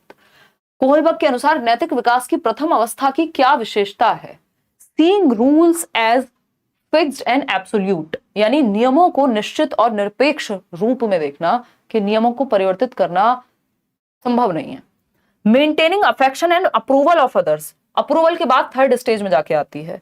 अ duty to uphold laws and rules, ये फोर्थ स्टेज में आएगा कि रूल्स को बनाए रखने की जरूरत होती है क्योंकि वो रूल्स का पालन जरूरी है, कर्तव्य है एंड ऑल, वो भी फोर्थ स्टेज में जाके आता है। लॉ एंड ऑर्डर में एब्स्ट्रैक्ट यूनिवर्सल प्रिंसिपल तो भाई साहब सिक्स्थ में आ जाएगा। तो seeing rules as fixed and absolute, rules को परिवर्तित नहीं किया जा सकता, यानी रूल्स पनिशमेंट एंड ओबीडियंस वाली जो बात है वो यहां आ जाएगी कि पनिशमेंट मिलेगी ही अगर रूल को ब्रेक किया, चाहे इंटेंशन कुछ भी हो। तो ये एक बेसिक बात हुई। आगे बढ़ेंगे क्वेश्चन नंबर 39 में। ये क्या कहता है? इन अ प्रोग्रेसिव क्लासरूम, यानी एक प्रगतिशील कक्षा में जिसमें जॉन डुई की हम बात करते हैं, इसके अलावा चाइल्ड सेंटर्ड एजुकेशन की बात करते हैं, children are focused to learn according to the prescribed syllabus.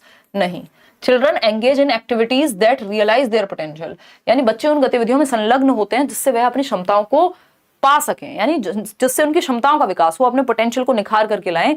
यही बात प्रोग्रेसिव एजुकेशन एक्टिव और सोशल कहती है, लर्निंग को और प्रॉब्लम सॉल्विंग की ओर लेकर के जाती है। ये बात एकदम सही है, लर्निंग बाय डूइंग हो, करके सीखना हो। लेबलिंग नहीं चाहिए हमें बच्चों में, है ना, रिवॉर्ड के बेसिस पे सिखाना ही नहीं है। तो B option is the only right answer over here, जो कि आप लोग सही जवाब आप दे भी पा रहे हैं। फाइनली पोल आपके सामने है। क्वेश्चन नंबर 40 देखिएगा, ये क्या कहता है समझते हैं। क्वेश्चन नंबर 40 कहता है which of the following type of intelligence was described by Harvard Gardner. Gardner के द्वारा कौन सा एक बुद्धि का प्रकार दिया गया था? पहला ऑप्शन है generic intelligence, linguistic intelligence. Generic intelligence यानी सामान्य बुद्धि, फिजिकल इंटेलिजेंस, स्पेसिफिक इंटेलिजेंस। देखिए अगर ऐसी सिचुएशन बने तो अपना बहुत ज्यादा अपनी विलक्षण बुद्धि का इस्तेमाल नहीं करना कि जनरल मतलब कोई सामान्य इंटेलिजेंस, चलो इसकी बात तो उन्होंने की ही नहीं। वो बात तो कौन कह रहा था? वो तो आपके चार्ल्स स्पीयरमैन कह रहे थे, वो भी जेनरिक नाम नहीं दे रहे थे, जनरल इंटेलिजेंस कह रहे थे, ठीक है ना। स्पेसिफिक इंटेलिजेंस की भी बात उन्होंने की है। फिजिकल इंटेलिजेंस ये मत सोच लीजिएगा बॉडीली काइनेस्थेटिक को कह दिया है।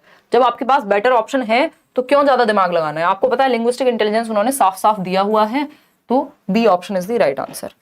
8 प्रकार में से एक प्रकार ये है मल्टीपल इंटेलिजेंस की थ्योरी में। क्वेश्चन नंबर 41 देखिएगा, अभी 20 सवाल और हैं आपके।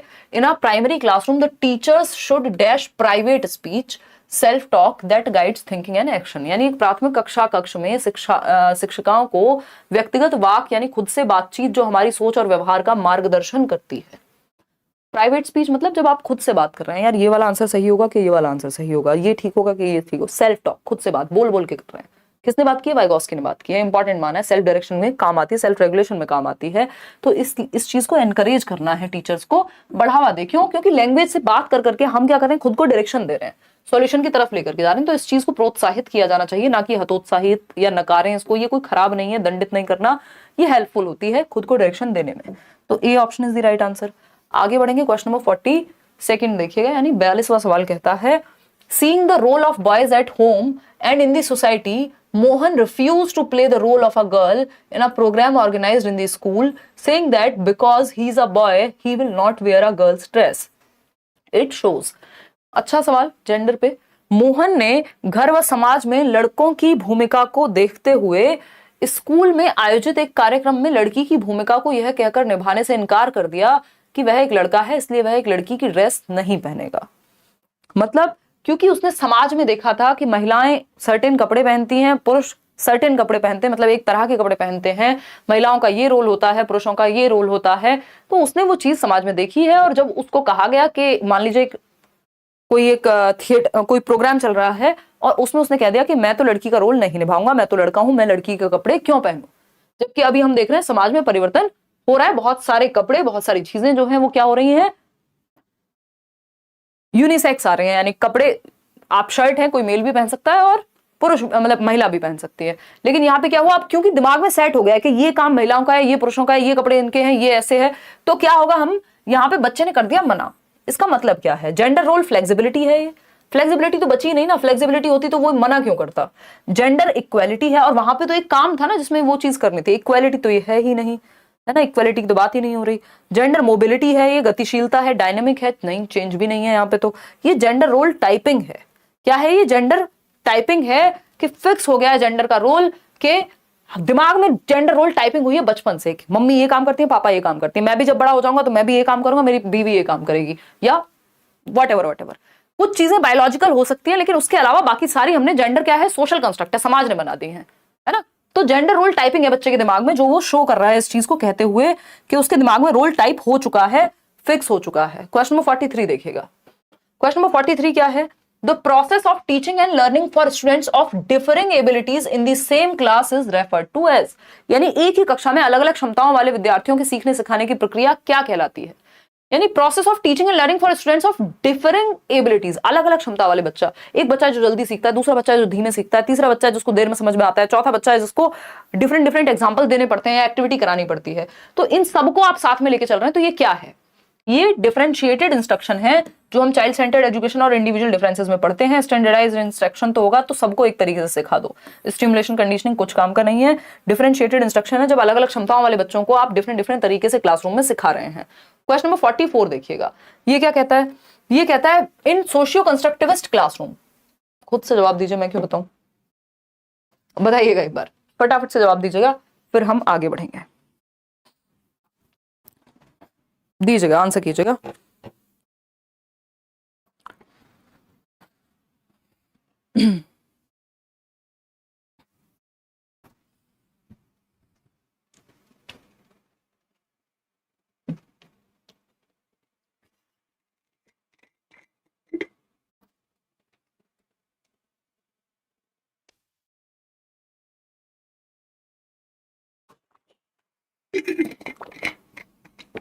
देखिएगा एक बार, देखते हैं फटाफट से। अगर हम बात करें बी ऑप्शन, 82% लोग कह रहे हैं, कह रहे हैं देखिए बी ऑप्शन यानी कोलैबोरेट। देखिए सोशियो कंस्ट्रक्टिविस्ट जहां आ गया, मतलब वाइगोस्की की बात चल रही है, सामाजिक सांस्कृतिक सिद्धांत की बात हो रही है। तो प्राइमरी मोड ऑफ असेसमेंट यानी आकलन का, टेस्टिंग का तरीका क्या होना चाहिए? रिकॉल बेस्ड, सिर्फ ऑब्जेक्टिव टाइप टेस्ट नहीं, कोई ऐसी एक्टिविटी जिसमें बच्चे ग्रुप में काम कर रहे हो, सोशियो कंस्ट्रक्टिविस्ट अप्रोच है ना। तो सहयोगात्मक परियोजनाएं, बिल्कुल सही है। स्टैंडर्डाइज नहीं, फ्लेक्सिबिलिटी चाहिए हमको। नॉर्म रेफरेंस नहीं, क्राइटेरियन रेफरेंस चल जाएगा एक बार को। ये वैसे स्टैंडर्डाइज टेस्ट का ही पार्ट है, तो ये स्टैंडर्डाइज टेस्ट ही हो गया, चाहे वो सीआरटी हो चाहे वो एनआरटी हो। देखो नॉर्म रेफरेंस टेस्ट क्या होता है कि आपको केवीएस है या डीटीपीएस भी है, यूपीएससी है, जिसकी रैंक ऊपर आएगी उसको नौकरी मिलेगी। जबकि जो क्राइटेरियन रेफरेंस है वो सीटेट की तरह है कि 90 नंबर आगे 60% ले आए, बात खत्म हो गई, क्वालिफाई कर लिया। तो ये स्टैंडर्डाइज्ड यानी मानकीकृत परीक्षाओं का ही प्रकार होते हैं, तो इनको कोई भी चाइल्ड सेंटर्ड अप्रोच नहीं मानेगी। तो यहाँ पे कोलैबोरेटिव प्रोजेक्ट्स यानी B option is the right answer. Question number 45 देखिएगा, क्या कहता है क्वेश्चन नंबर 45? ये कहता है the most important objective of the assessment of learners, यानी कि शिक्षार्थियों के आकलन का सबसे महत्वपूर्ण उद्देश्य क्या है? मतलब हम आकलन कर क्यों रहे हैं, हम जांच क्यों रहे हैं बच्चे को कितना आता है, कैसे सीख रहा है, क्या क्या उद्देश्य है, ये पूछा है। फटाफट से बताइएगा। कोई कह रहा है क्लास बंक करके बिग बॉस देखने जा रहे हैं, बहुत ही बढ़िया कर रहे हैं प्रताप सिंह, आपके लिए हम एक मेडल बनवाएंगे और आपके घर भिजवाएंगे, है ना, बहुत ही बढ़िया। इंडिविजुअल डिफरेंस का मामला है, क्या कर सकते हैं, लेकिन जीवन आपका है, कैसे भी खराब करिए, और बिग बॉस तो सर्वश्रेष्ठ तरीका हो सकता है ना। जज कर रही हूँ मैं बिग बॉस देखने वालों को। चलिए ये तो आपकी इच्छा है, देखो सबका इंटरेस्ट होता है। मेरे कॉलेज में भी मेरे कुछ फ्रेंड्स देखते थे एक टाइम पे, है ना, मैंने आज तक नहीं देखा है कभी बिग बॉस ना देखने का घमंड है। वो मीम होते ना इंस्टाग्राम पे, तो वो वैसे वाली बात है। थोड़ा बहुत कभी कभार कहीं ऐसे देखा होगा जब फर्स्ट सीजन रहा होगा, कहीं चल रहा है घर में कि कोई देख रहा है अगर, है ना, होता है नई नई चीजें, कभी कभार पहले कोई देख लेता था तो कुछ मिनट का देख लिया, वो बर्दाश्त नहीं हो पाया यार कभी जिंदगी में। देखिए एक बार, अगर हम बात करें क्वेश्चन नंबर 45, अगर हम बात करें यहाँ पे, तो ये कहता है द मोस्ट इंपॉर्टेंट। इतना कलेश कैसे देख लेते हो यार, है, और मजा भी आता है। मेरी फ्रेंड थी, मेरे को याद है, वो देखती थी तो बात भी वैसी करने लगी, विक्टिम कार्ड मत प्ले करो। ये क्या बवाल है विक्टिम कार्ड? तो उस टाइम पे चलता, बहुत साल पुरानी बात है ये भी, तो उस टाइम पे एटलीस्ट अपडेट रहता था, क्योंकि कॉलेज वॉलेज में या पहले अगर कोई देखता था तो पता रहता था थोड़ा बहुत कि क्या ये बकैती चल रही है। अब तो वो भी आइडिया नहीं है कि क्या चल रहा है। देखो एक बार, अगर हम बात करें, देखो फटाफट करते हैं, A option 91%, to reflect on the effectiveness of the pedagogy and modify it to enhance learning. अगर हम बात करें तो अध्यापन की प्रभावशीलता पर विचार करना और सीखने को बढ़ावा देने के लिए संशोधित करना। मतलब आकलन का उद्देश्य यह है कि भाई किस तरह से और बेहतर सिखाया जाए, या कहीं कोई कमी है तो उसको रिजॉल्व किया जाए, इसलिए आकलन कर रहे हैं। यहाँ पे पोल में आप जवाब इसलिए दे रहे हैं ताकि देखा जाए कि कहाँ कमी है, उसको सुधारेंगे कैसे, या कितने समय में कितनी जल्दी आप जवाब दे पा रहे हैं। ठीक बात है ना? चलिए बहुत बढ़िया, आते हैं फटाफट से। देखिएगा एक बार, कितने खुश हो जाते हो बिग बॉस के नाम पे, मजा आता है मैम। हाँ हाँ, दूसरे घर में कलेश देखने में मजा तो सभी को आता है। देखिए एक बार, अगर हम बात करें, अब अपने जीवन में इतना कलेश पालिए कि दूसरे के जीवन में देखना ना पड़े। देखिए, शिक्षार्थियों के आकलन का सबसे महत्वपूर्ण उद्देश्य है अध्यापन की प्रभावशीलता पर विचार करना और सीखने को बढ़ाने के लिए इसे संशोधित करना, यानी पढ़ाने के तरीके में चेंज की कहाँ जरूरत है। बात तो सही है। To complete one of the task to assign teacher, इनके बस काम खत्म करना है। टीचर को कहा गया टेस्ट लेने के लिए, कंप्लीट करना है रिकॉर्ड रजिस्टर में, सेम एबिलिटी ग्रुपिंग करनी है। एबिलिटी ग्रुपिंग करनी ही नहीं होती कि एक जैसे बच्चों को एक ग्रुप में डाल दो, वो सब एकदम खराब तरीका है। मिक्स्ड एबिलिटी ग्रुपिंग करनी चाहिए यदि जरूरत भी पड़े, जिसको हेटेरोजेनस ग्रुपिंग कहते हैं। चलिए आगे बढ़ते हैं। क्वेश्चन नंबर 46 देखिएगा। Providing choice and options to students from a range of activities and experiences based on their interest, needs and diversity of learners background follows the principle of. बताइएगा एक बार। यानी विद्यार्थियों को उनकी अभिरुचि, जरूरतों व परिवेश की विभिन्नताओं को ध्यान में रखकर उन्हें विविध प्रकार की गतिविधियों व अनुभवों के विकल्प देना। यानी इंडिविजुअल डिफरेंसेस को ध्यान में रखें कि बच्चे अलग इंटरेस्ट से सीखते हैं। सारे बच्चों के लिए सेम एक्टिविटी नहीं कराई जा सकती, सब सेम एग्जाम्पल से नहीं सीखेंगे, तो उनको डिफरेंट डिफरेंट एक्सपीरियंसेस देना क्या कहलाएगा। यानी हर बच्चे को आप इंक्लूड कर रहे हैं। एजुकेशन फॉर ऑल की बात हो रही है, एजुकेशन फॉर ऑल की बात हो रही है। ठीक, बताइएगा। इंक्लूजन, राइट भाई। लेबल और लेबलिंग तो है ही नहीं है। कंपटीशन, एक्सक्लूजन नहीं। एक्सक्लूजन हो गया, आपने इंक्लूजन का जस्ट ऑपोजिट हो गया कि आपने अलग थलग कर दिया। इंक्लूजन मतलब हर बच्चे को आप इंक्लूड कर रहे हैं। क्वेश्चन नंबर 47 देखिएगा एक बार। क्या कहते हैं? विच of the following does not promote cultural sensitivity in class. यानी कि निम्न में से क्या कक्ष में सांस्कृतिक संवेदनशीलता को बढ़ावा नहीं देता। यानी हम एक दूसरे के कल्चर के प्रति या जो अंतर है उसके प्रति संवेदनशील हो, उस चीज को क्या एक चीज बढ़ावा नहीं देती। पहला ऑप्शन है organising activities related to different cultures, यानी विभिन्न संस्कृतियों के अनुकूल गतिविधियों का आयोजन करना। यानी आप ऐसी एक्टिविटीज ऑर्गेनाइज कर रहे हैं जिसमें डिफरेंट डिफरेंट कल्चर को पार्टिसिपेट करने का मौका मिले। स्कूल में आप डिफरेंट डिफरेंट कल्चर के बच्चे अलग अलग चीजों पे, आपके यहाँ ईद भी मनाई जा रही है, आपके यहाँ क्रिसमस भी मनाया जा रहा है, आपके यहाँ दिवाली का भी सेलिब्रेशन है, तो ये क्या हुआ? हम सेंसिटिव हैं। ये तो पॉजिटिव बात हो गई। हमको नेगेटिव बात चाहिए क्योंकि डज नॉट पूछा है। Encouraging sharing of experiences by students about their culture, यानी बच्चों को अपने कल्चर के बारे में अपने अनुभव शेयर करने देना, तो इससे भी कोई दिक्कत नहीं। आप कल्चर के प्रति सेंसिटिव हैं, सभी को आपने इंक्लूड किया हुआ है, संवेदनशील है।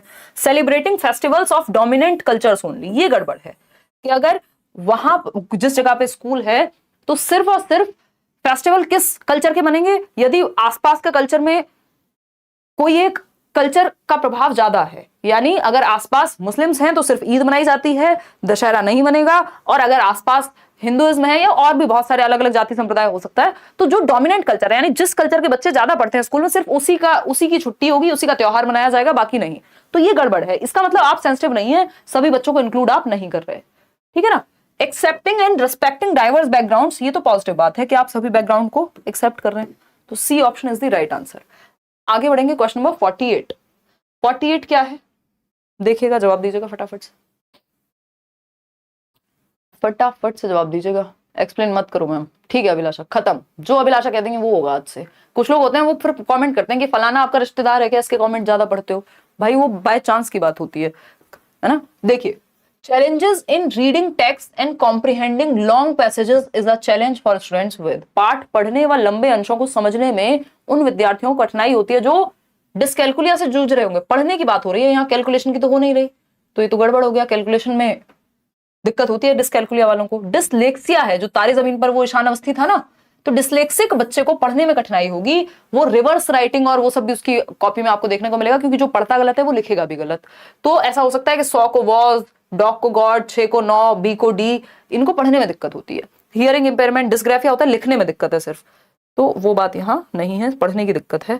B option is the right answer. Question number 49 देखिएगा फटाफट से। Which of the learning materials is not suitable for children with hearing impairment, यानी श्रवण बाधित बच्चों के लिए कौन सा एक तरीका सूटेबल नहीं है। पहला ऑप्शन है ऑडियो बुक्स, भाई सुनने में दिक्कत है, सुनने की ही किताबें दे दी। हियरिंग एड कोई मशीन हो अगर हियरिंग की, तब तो वो हेल्पफुल है। अदरवाइज ऑडियो बुक्स कैसे हेल्पफुल है? अगर मुझे सुनाई नहीं देता, मुझे सुनने में दिक्कत है ना, श्रवण दोष है, और मैं कहूं कि मुझे सुन के ही बताना है कुछ, तो मेरे लिए तो और मुश्किल हो गई ना। जिस सेंस में बच्चे की दिक्कत होता है, 5 सेंसेस हैं, अगर देखने में दिक्कत है तो देखने का काम नहीं देते, अगर सुनने में दिक्कत है तो सुनने का काम नहीं देते, क्योंकि उसको उस सेंस में दिक्कत है, बाकी के 4 सेंसेस से सिखा दीजिए आप, है ना।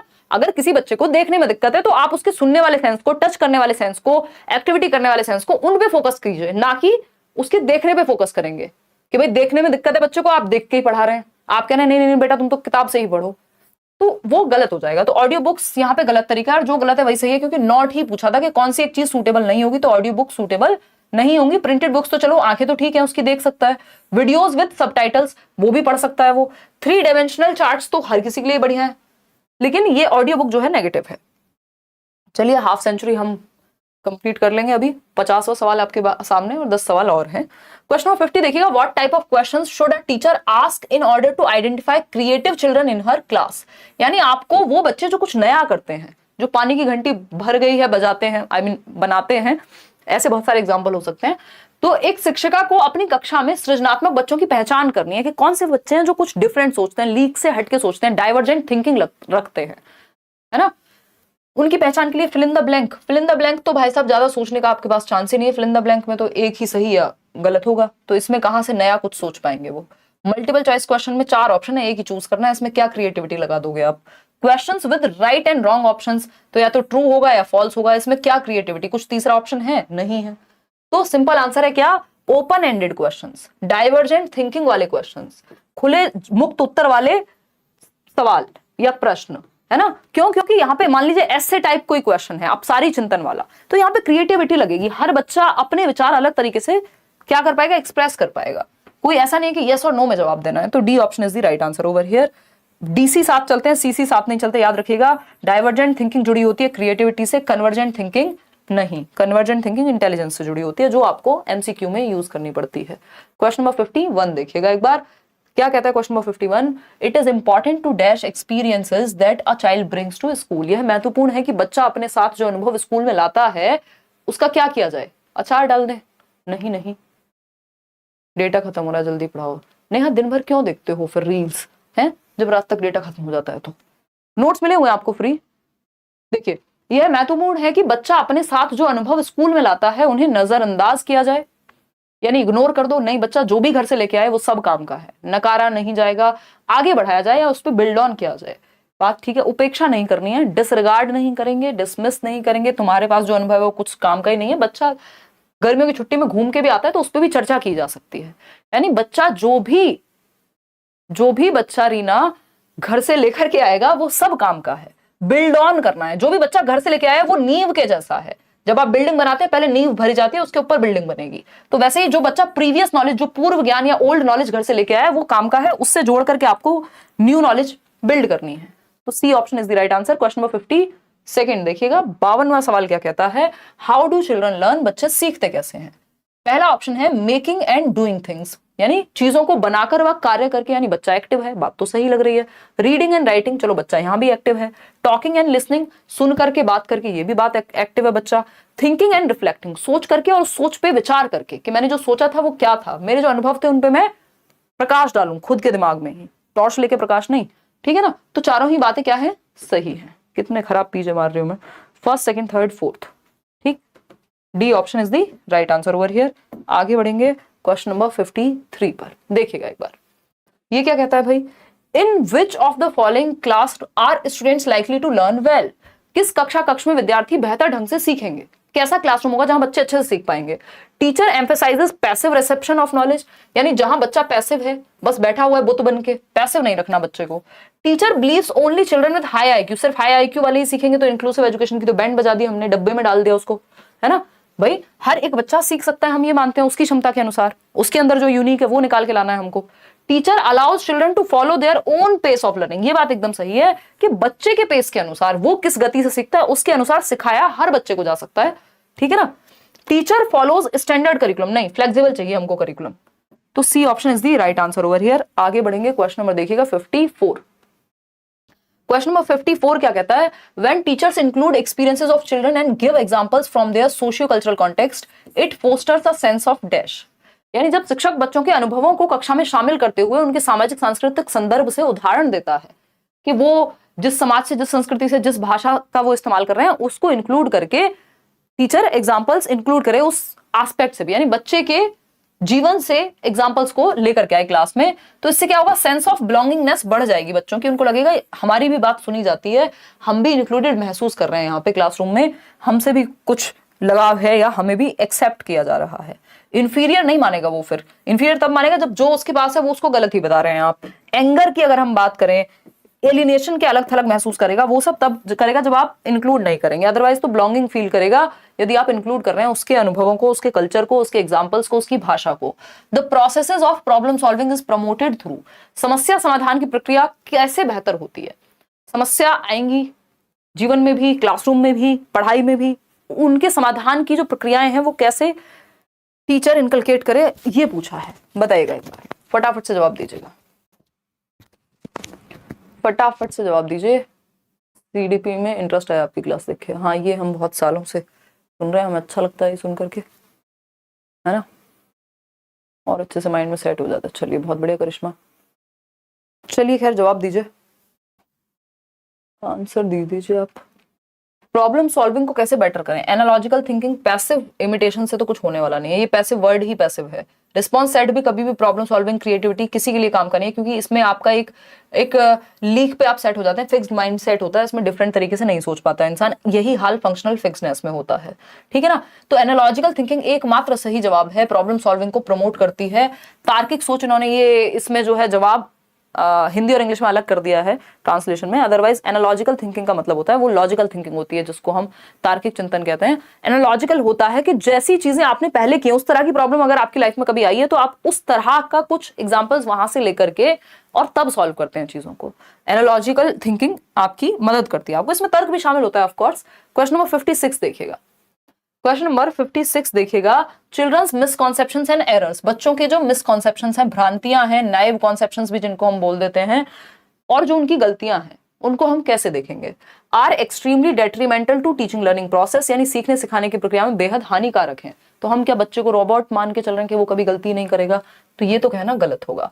Show their irrational ways of thinking, यानी बच्चों के अविवेकी चिंतन को दर्शाती हैं कि बच्चे जो हैं वो, उनमें विवेक नहीं है क्योंकि वो गलती कर रहे हैं।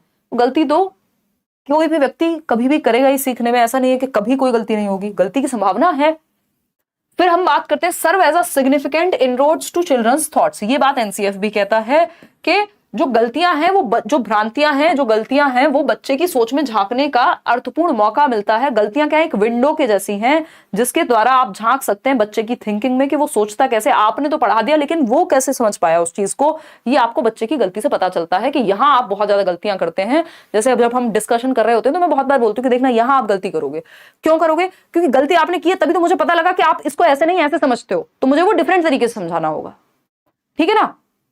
बात सही है मैम? क्वेश्चन इजी है या हम इंटेलिजेंट हो गए? लास्ट में तो आप हो गए हो इंटेलिजेंट, मैं मान लूंगी, मतलब इजी भी है लास्ट के जो कुछ क्वेश्चन है, मैंने कहा भी था शुरू के 30 क्वेश्चन ज्यादा वो थे।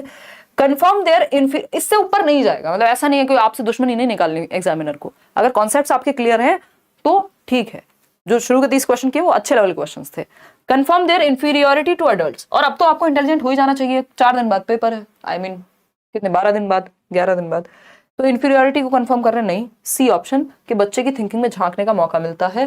क्वेश्चन नंबर 57 देखिएगा, इतना तो सिलेबस है ना, इतना सा सिलेबस है, अब उसमें भी अगर आप इंटेलिजेंट नहीं होगे तो क्या होगा। कितनी बार हमने चैप्टर वाइज कर लिया, सारे प्रीवियस ईयर से निकाल के कर लिया, अब इससे ज्यादा और क्या लोगे। अब तो बस मैराथन बचती है, एक छोटी सी मैराथन। आयरॉनिक है दोनों ही बातें, कॉन्ट्राडिक्टरी हैं। देखिएगा एक बार, बहुत कॉन्फिडेंस आ रहा है सीडी, कराएंगे बाकी भी। नेहा देखिएगा डी ऑप्शन, अगर हम बात करें डी ऑप्शन कह रहे हैं आप लोग, dash is a sign that the learning activities have become mechanically repetitive for the child and are not of interest. बच्चे बोर हो गए, बार बार रेपिटेटिव हो रही है चीज, क्या है साइन? जॉय, मजा आता है तो बोर क्यों होंगे, जिज्ञासु हैं तो बोर क्यों होंगे, एक्साइटेड हैं तो बोर क्यों होंगे। बोर्डम यदि हो रहा है तो ये एक साइन है कि बच्चे हो गए हैं, मतलब एक्टिविटी जो हो गई है क्लास में वो बोरिंग हो गई है, मजा नहीं आ रहा बच्चे को सीखने में। क्वेश्चन नंबर 58 देखिएगा, सेकंड लास्ट देखिएगा। 58 नंबर क्वेश्चन कहता है आपका, असर्शन है learning should be facilitated bye inducing fear, यानी डरा के, डंडा रख लो साइड में और तब सिखाओ बच्चे को। भाई यही तो थॉर्नडाइक कहते थे ना, spare the rod and spoil the child, डंडा हटाओ बच्चा बिगड़ जाएगा। पुराने लोग ऐसा ही मानते हैं, है ना। और कई जगह पे बच्चे भी महान होते हैं, खैर वो बन जाते हैं बेचारे, वो बच्चे में बाय डिफॉल्ट कोई कमी नहीं होती, बट वो सराउंडिंग और वो सब चीजों की वजह से एक ऐसी सिचुएशन आ जाती है कई बार।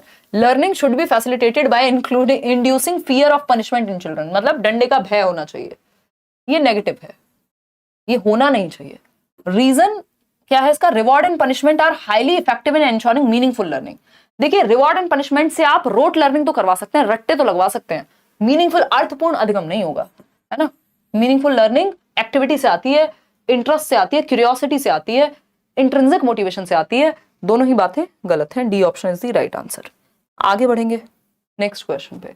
नेक्स्ट क्वेश्चन क्या है, क्वेश्चन नंबर 59, जवाब दीजिएगा फटाफट से। ये कहता है which of the following factors affect learning, यानी अधिगम को प्रभावित करने वाले कारक।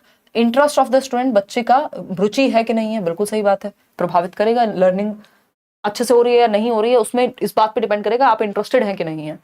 Perceived relevance of the concept, यानी संकल्पना की कथित प्रासंगिकता, अगर आपको जरूरी नहीं लग रही कोई चीज तो आप नहीं करते उस चीज को। तो परसीव्ड रेलेवेंस, अब ऐसा देखा जाए तो दुनिया में क्या ही रेलेवेंट है, कुछ भी रेलेवेंट नहीं है, कुछ भी मत करो, है ना। लेकिन अगर मैं आपके साथ यहाँ खड़ी हूं इतने साल बाद, मतलब कब से हम सेशंस ले रहे हैं, कब से मैराथन्स हो रही हैं, कब से आप लोग ठीक है बैच में भी पढ़ा दिया, सब कुछ हो गया, सारे चैप्टर्स की प्रैक्टिस भी हो गई, अगर मैं ये मान लूं कि इसकी जरूरत ही नहीं है, क्या जरूरत है अब प्रैक्टिस की, करा तो दिया बहुत, तो ये क्या हुआ, रेलेवेंस खत्म हो गई इस कॉन्सेप्ट की मेरे लिए। या किसी को अगर लगता है कि बहुत पढ़ लिया अब नहीं पढ़ना, तो रेलेवेंस खत्म हो गई। ये परसीव्ड रेलेवेंस है कि उसने क्या परसेप्शन बनाया उस व्यक्ति ने। तो अगर मेरे परसेप्शन में ये चीज महत्वपूर्ण है, आपके लिए महत्वपूर्ण है, तो आप पढ़ने आएंगे, ये लर्निंग को प्रभावित करेगी। यदि कोई इंपॉर्टेंट ही मान नहीं रहा पढ़ाई को तो वो कैसे पढ़ेगा, ठीक है ना। तो ये बात भी सही है। डेवलपमेंट लेवल ऑफ स्टूडेंट्स, बच्चे के विकास का स्तर, भाई बच्चा हुआ है 7 साल का, आप उसको 17 साल के लेवल की चीजें पढ़ाने लग गए, तो वो भी जरूरी है। Strategies of teaching learning, method कैसा है टीचर का और लर्निंग का तरीका क्या है, ये चारों ही चीजें प्रभावित करती हैं। और अगर हम इनको और एक लेवल आगे जाएं तो हमें पता है जो बच्चों का इंटरेस्ट है वो पर्सनल फैक्टर में आता है। दो ही तरह के फैक्टर है ना जो लर्निंग को प्रभावित करते हैं, एक पर्सनल, दूसरा एनवायरमेंटल। तो जो बच्चे का इंटरेस्ट है वो पर्सनल है, जो रेलेवेंस ऑफ द कॉन्सेप्ट है, परसीव्ड रेलेवेंस, वो भी पर्सनल हो गई। विद्यार्थियों का विकासात्मक स्तर, ये भी क्या है, पर्सनल हो गया, इसमें एनवायरमेंट का भी रोल है। स्ट्रेटजीज जो है टोटली एनवायरमेंटल है, क्योंकि टीचिंग मेथड बच्चे का पर्सनल फैक्टर नहीं है, वो स्कूल या टीचर का है। चलिए खैर आगे बढ़ते हैं, लास्ट क्वेश्चन आज के लिए, फिर आप अपने घर जाएंगे, सो जाएंगे। क्या कह रहे हो, घर तो पहले से ही है। देखिए question number 60, which of the following statements is correct about the interaction of person, environment and behaviour in learning settings, यानी निम्न में से कौन सा कथन सीखने की स्थितियों में व्यक्ति, वातावरण व व्यवहार के बीच संबंध को सही दर्शाता है। बताइए, 100 क्वेश्चन कराइए प्लीज। यार एक लिमिट से ज्यादा आपका अटेंशन नहीं टिक पाता, मैं करा दूंगी 300 भी, क्योंकि मैं सालों से यही सब कर रही हूँ और मुझे सोचने की ज्यादा आवश्यकता नहीं पड़ेगी। एनर्जी लगती है ऑफकोर्स, बट आपके दिमाग में वो कितना टिकेंगे ये आपको देखना है। फिर तो एक जरूरत से ज्यादा ड्यूरेशन को बढ़ाना उसका कोई पॉइंट है नहीं। आज पोल में कौन बैठे हैं, पोल में नहीं बैठे हैं, पोल लगाने बैठे हैं, है ना, नहीं बताएंगे, ये एक राज है जो रह जाएगा। Which of the following statements is correct about the interaction of person, environment and behavior in learning settings, यानी कि कौन सा कथन सीखने की स्थितियों में व्यक्ति, वातावरण और व्यवहार के बीच संबंध, सीखने में ये सब लोग, बिहेवियर है, व्यक्ति है, एनवायरमेंट है, इन सब का रोल दर्शाता है। Personal factors have no effect on the elements of environment, भाई पर्सनल फैक्टर बिल्कुल करते हैं, बच्चे की एज, उसका इंटरेस्ट, उसका एप्टीट्यूड, ये सब बातें अभी हमने की थी। ऑल 3 फैक्टर्स, चाहे वो पर्सनल हो, एनवायरमेंटल हो या बिहेवियरल हो, are influenced by each other. कुछ लोग हैं जो बिहेवियरल एस्पेक्ट्स को अलग से मानते हैं, तो उस केस में ये सही हो जाएगा। Behaviour seldom affect social environment, के जो बिहेवियर है बच्चे का या टीचर का वो प्रभावित नहीं करता है, ऐसा कहना गलत होगा। Feedback from the environment can not affect self esteem, ऐसा नहीं है, बच्चे की जो सेल्फ एस्टीम है, उसका आत्मसम्मान है, यदि एनवायरमेंट से फीडबैक खराब आएगा तो उस पर प्रभाव पड़ेगा। ठीक, तो बी ऑप्शन एकमात्र सही है कि अगर हम, वैसे तो पर्सनल और एनवायरमेंटल फैक्टर में ही बिहेवियरल फैक्टर आ जाता है, बट इसको कई लोग इसको अलग से रखेंगे। तो बिहेवियरल एस्पेक्ट की अगर हम बात करें या पर्सनल एस्पेक्ट की बात करें, बच्चे की एज, उसका व्यवहार या साथ में जो हो रहा है या एनवायरमेंट जो हो रहा है, वो सब लर्निंग को प्रभावित करते हैं। लगभग लर्निंग को हर चीज प्रभावित करती है, सोशियो इकोनॉमिक स्टेटस को अगर हम साइड करते हैं, करता वो भी है, बट हम टीचर एज अ टीचर सिखाने के समय पे उसको मानते नहीं है, उसके लिए हम सॉल्यूशन सोचते हैं। आउट ऑफ 60 क्वेश्चंस कितने ठीक हुए ये आप बताएंगे। सुबह तक पीडीएफ आपको टेलीग्राम चैनल पे मिल जाएगी। कल वाली पीडीएफ मिल चुकी है। किसी की बहुत गंभीर समस्या हो, कोई जीवन में दुख चल रहा हो, मजाक कर रहे हो, तो आप ईमेल छोड़ सकते हैं himanshi.edu10@gmail.com। लाइक शेयर सब्सक्राइब आप कर दीजिएगा अगर आपने नहीं किया हो और सेशन आपको पसंद आया हो। आउट ऑफ 60 क्वेश्चंस कितने ठीक हुए वो आप अभी बताएंगे। और बाकी बी योर ओन कांस्टेंट, अपने साथ बने रहें। समय खराब हो, अच्छा हो, बहुत बढ़िया हो, बहुत खराब हो, है ना, स्ट्रगल हो, मजे हो, आप ही हैं जो आपके साथ रहने वाले हैं जीवन भर। देखिएगा, अगर हम बात करें 58 आउट ऑफ 60, 57 आउट ऑफ 60 कहाँ से आते हैं लोग? 53 आउट ऑफ 60 बहुत ही बढ़िया। 51 आउट ऑफ 60 कौन रो रहा है भाई? ये सीटेट का फॉर्म भरने में गलती हो गई, सब्जेक्ट गलत भर दिया। अब तो वही देके आना पड़ेगा ना पेपर में, अब सब्जेक्ट तो चेंज नहीं हो सकता। एक बार को नाम वाम का तो बाद में देखा भी जा सकता था। 60 आउट ऑफ 60 सानिया, ऐसे नहीं चलेगा, हम नहीं मानेंगे, है ना। देखिए, please repeat question number 7 and 22 अभी करा देते हैं। तनुदीप 60 out of 60, 57 out of 60, Anjali 65 out of 60 तो नहीं आए किसी के? देखिएगा, बहुत बढ़िया। चलो कोई बात नहीं, 4 घंटे का डेटा खत्म हो चुका है, सिर्फ आपकी ही क्लास की है मैराथन पिछली। अरे बहुत बढ़िया भाई, ठीक है। चलिए खैर, आज के लिए हम इतना ही रखेंगे। कल मिलेंगे 9 बजे, डेली हम मिल ही रहे हैं अब। और परसों आपका मैराथन सेशन है, होपफुली सब कुछ ठीक रहा है। कल इंटरनेट भी सुधर जाएगा, सुधर ही गया अब तो, काफी हद तक काम तो चल ही जाएगा। ऐसे भी कर देंगे अगर कुछ नई सॉल्यूशन निकला तो, ठीक है ना। तो उसके लिए आप तैयार रहिएगा, अपना डेटा वेटा बचा के रखिएगा। और इसके अलावा कुछ और नहीं है। अब मैं बहुत थक गई हूँ। कल हम इंग्लिश पेडागोजी करेंगे या फिर हिंदी पेडागोजी भी कर सकते हैं। परसों मैराथन होनी है आपकी, फिर 2 सब्जेक्ट का बच जाएगा आपका। मैं क्योंकि सोचा हुआ है कि सारे ही एक एक मेगा प्रैक्टिस 50 क्वेश्चन 40 क्वेश्चन 40 से 60 क्वेश्चन के बीच में हर एक सब्जेक्ट के कर लें एक साथ। वैसे तो मैं कराई चुकी हूँ अपने पहले से। तो या तो कल इंग्लिश पेडागोजी करेंगे जहां तक है, या फिर हिंदी करेंगे, वो देख लेंगे कल का कल। चलिए आज के लिए इतना ही। Thank you so much, bye bye, Tata.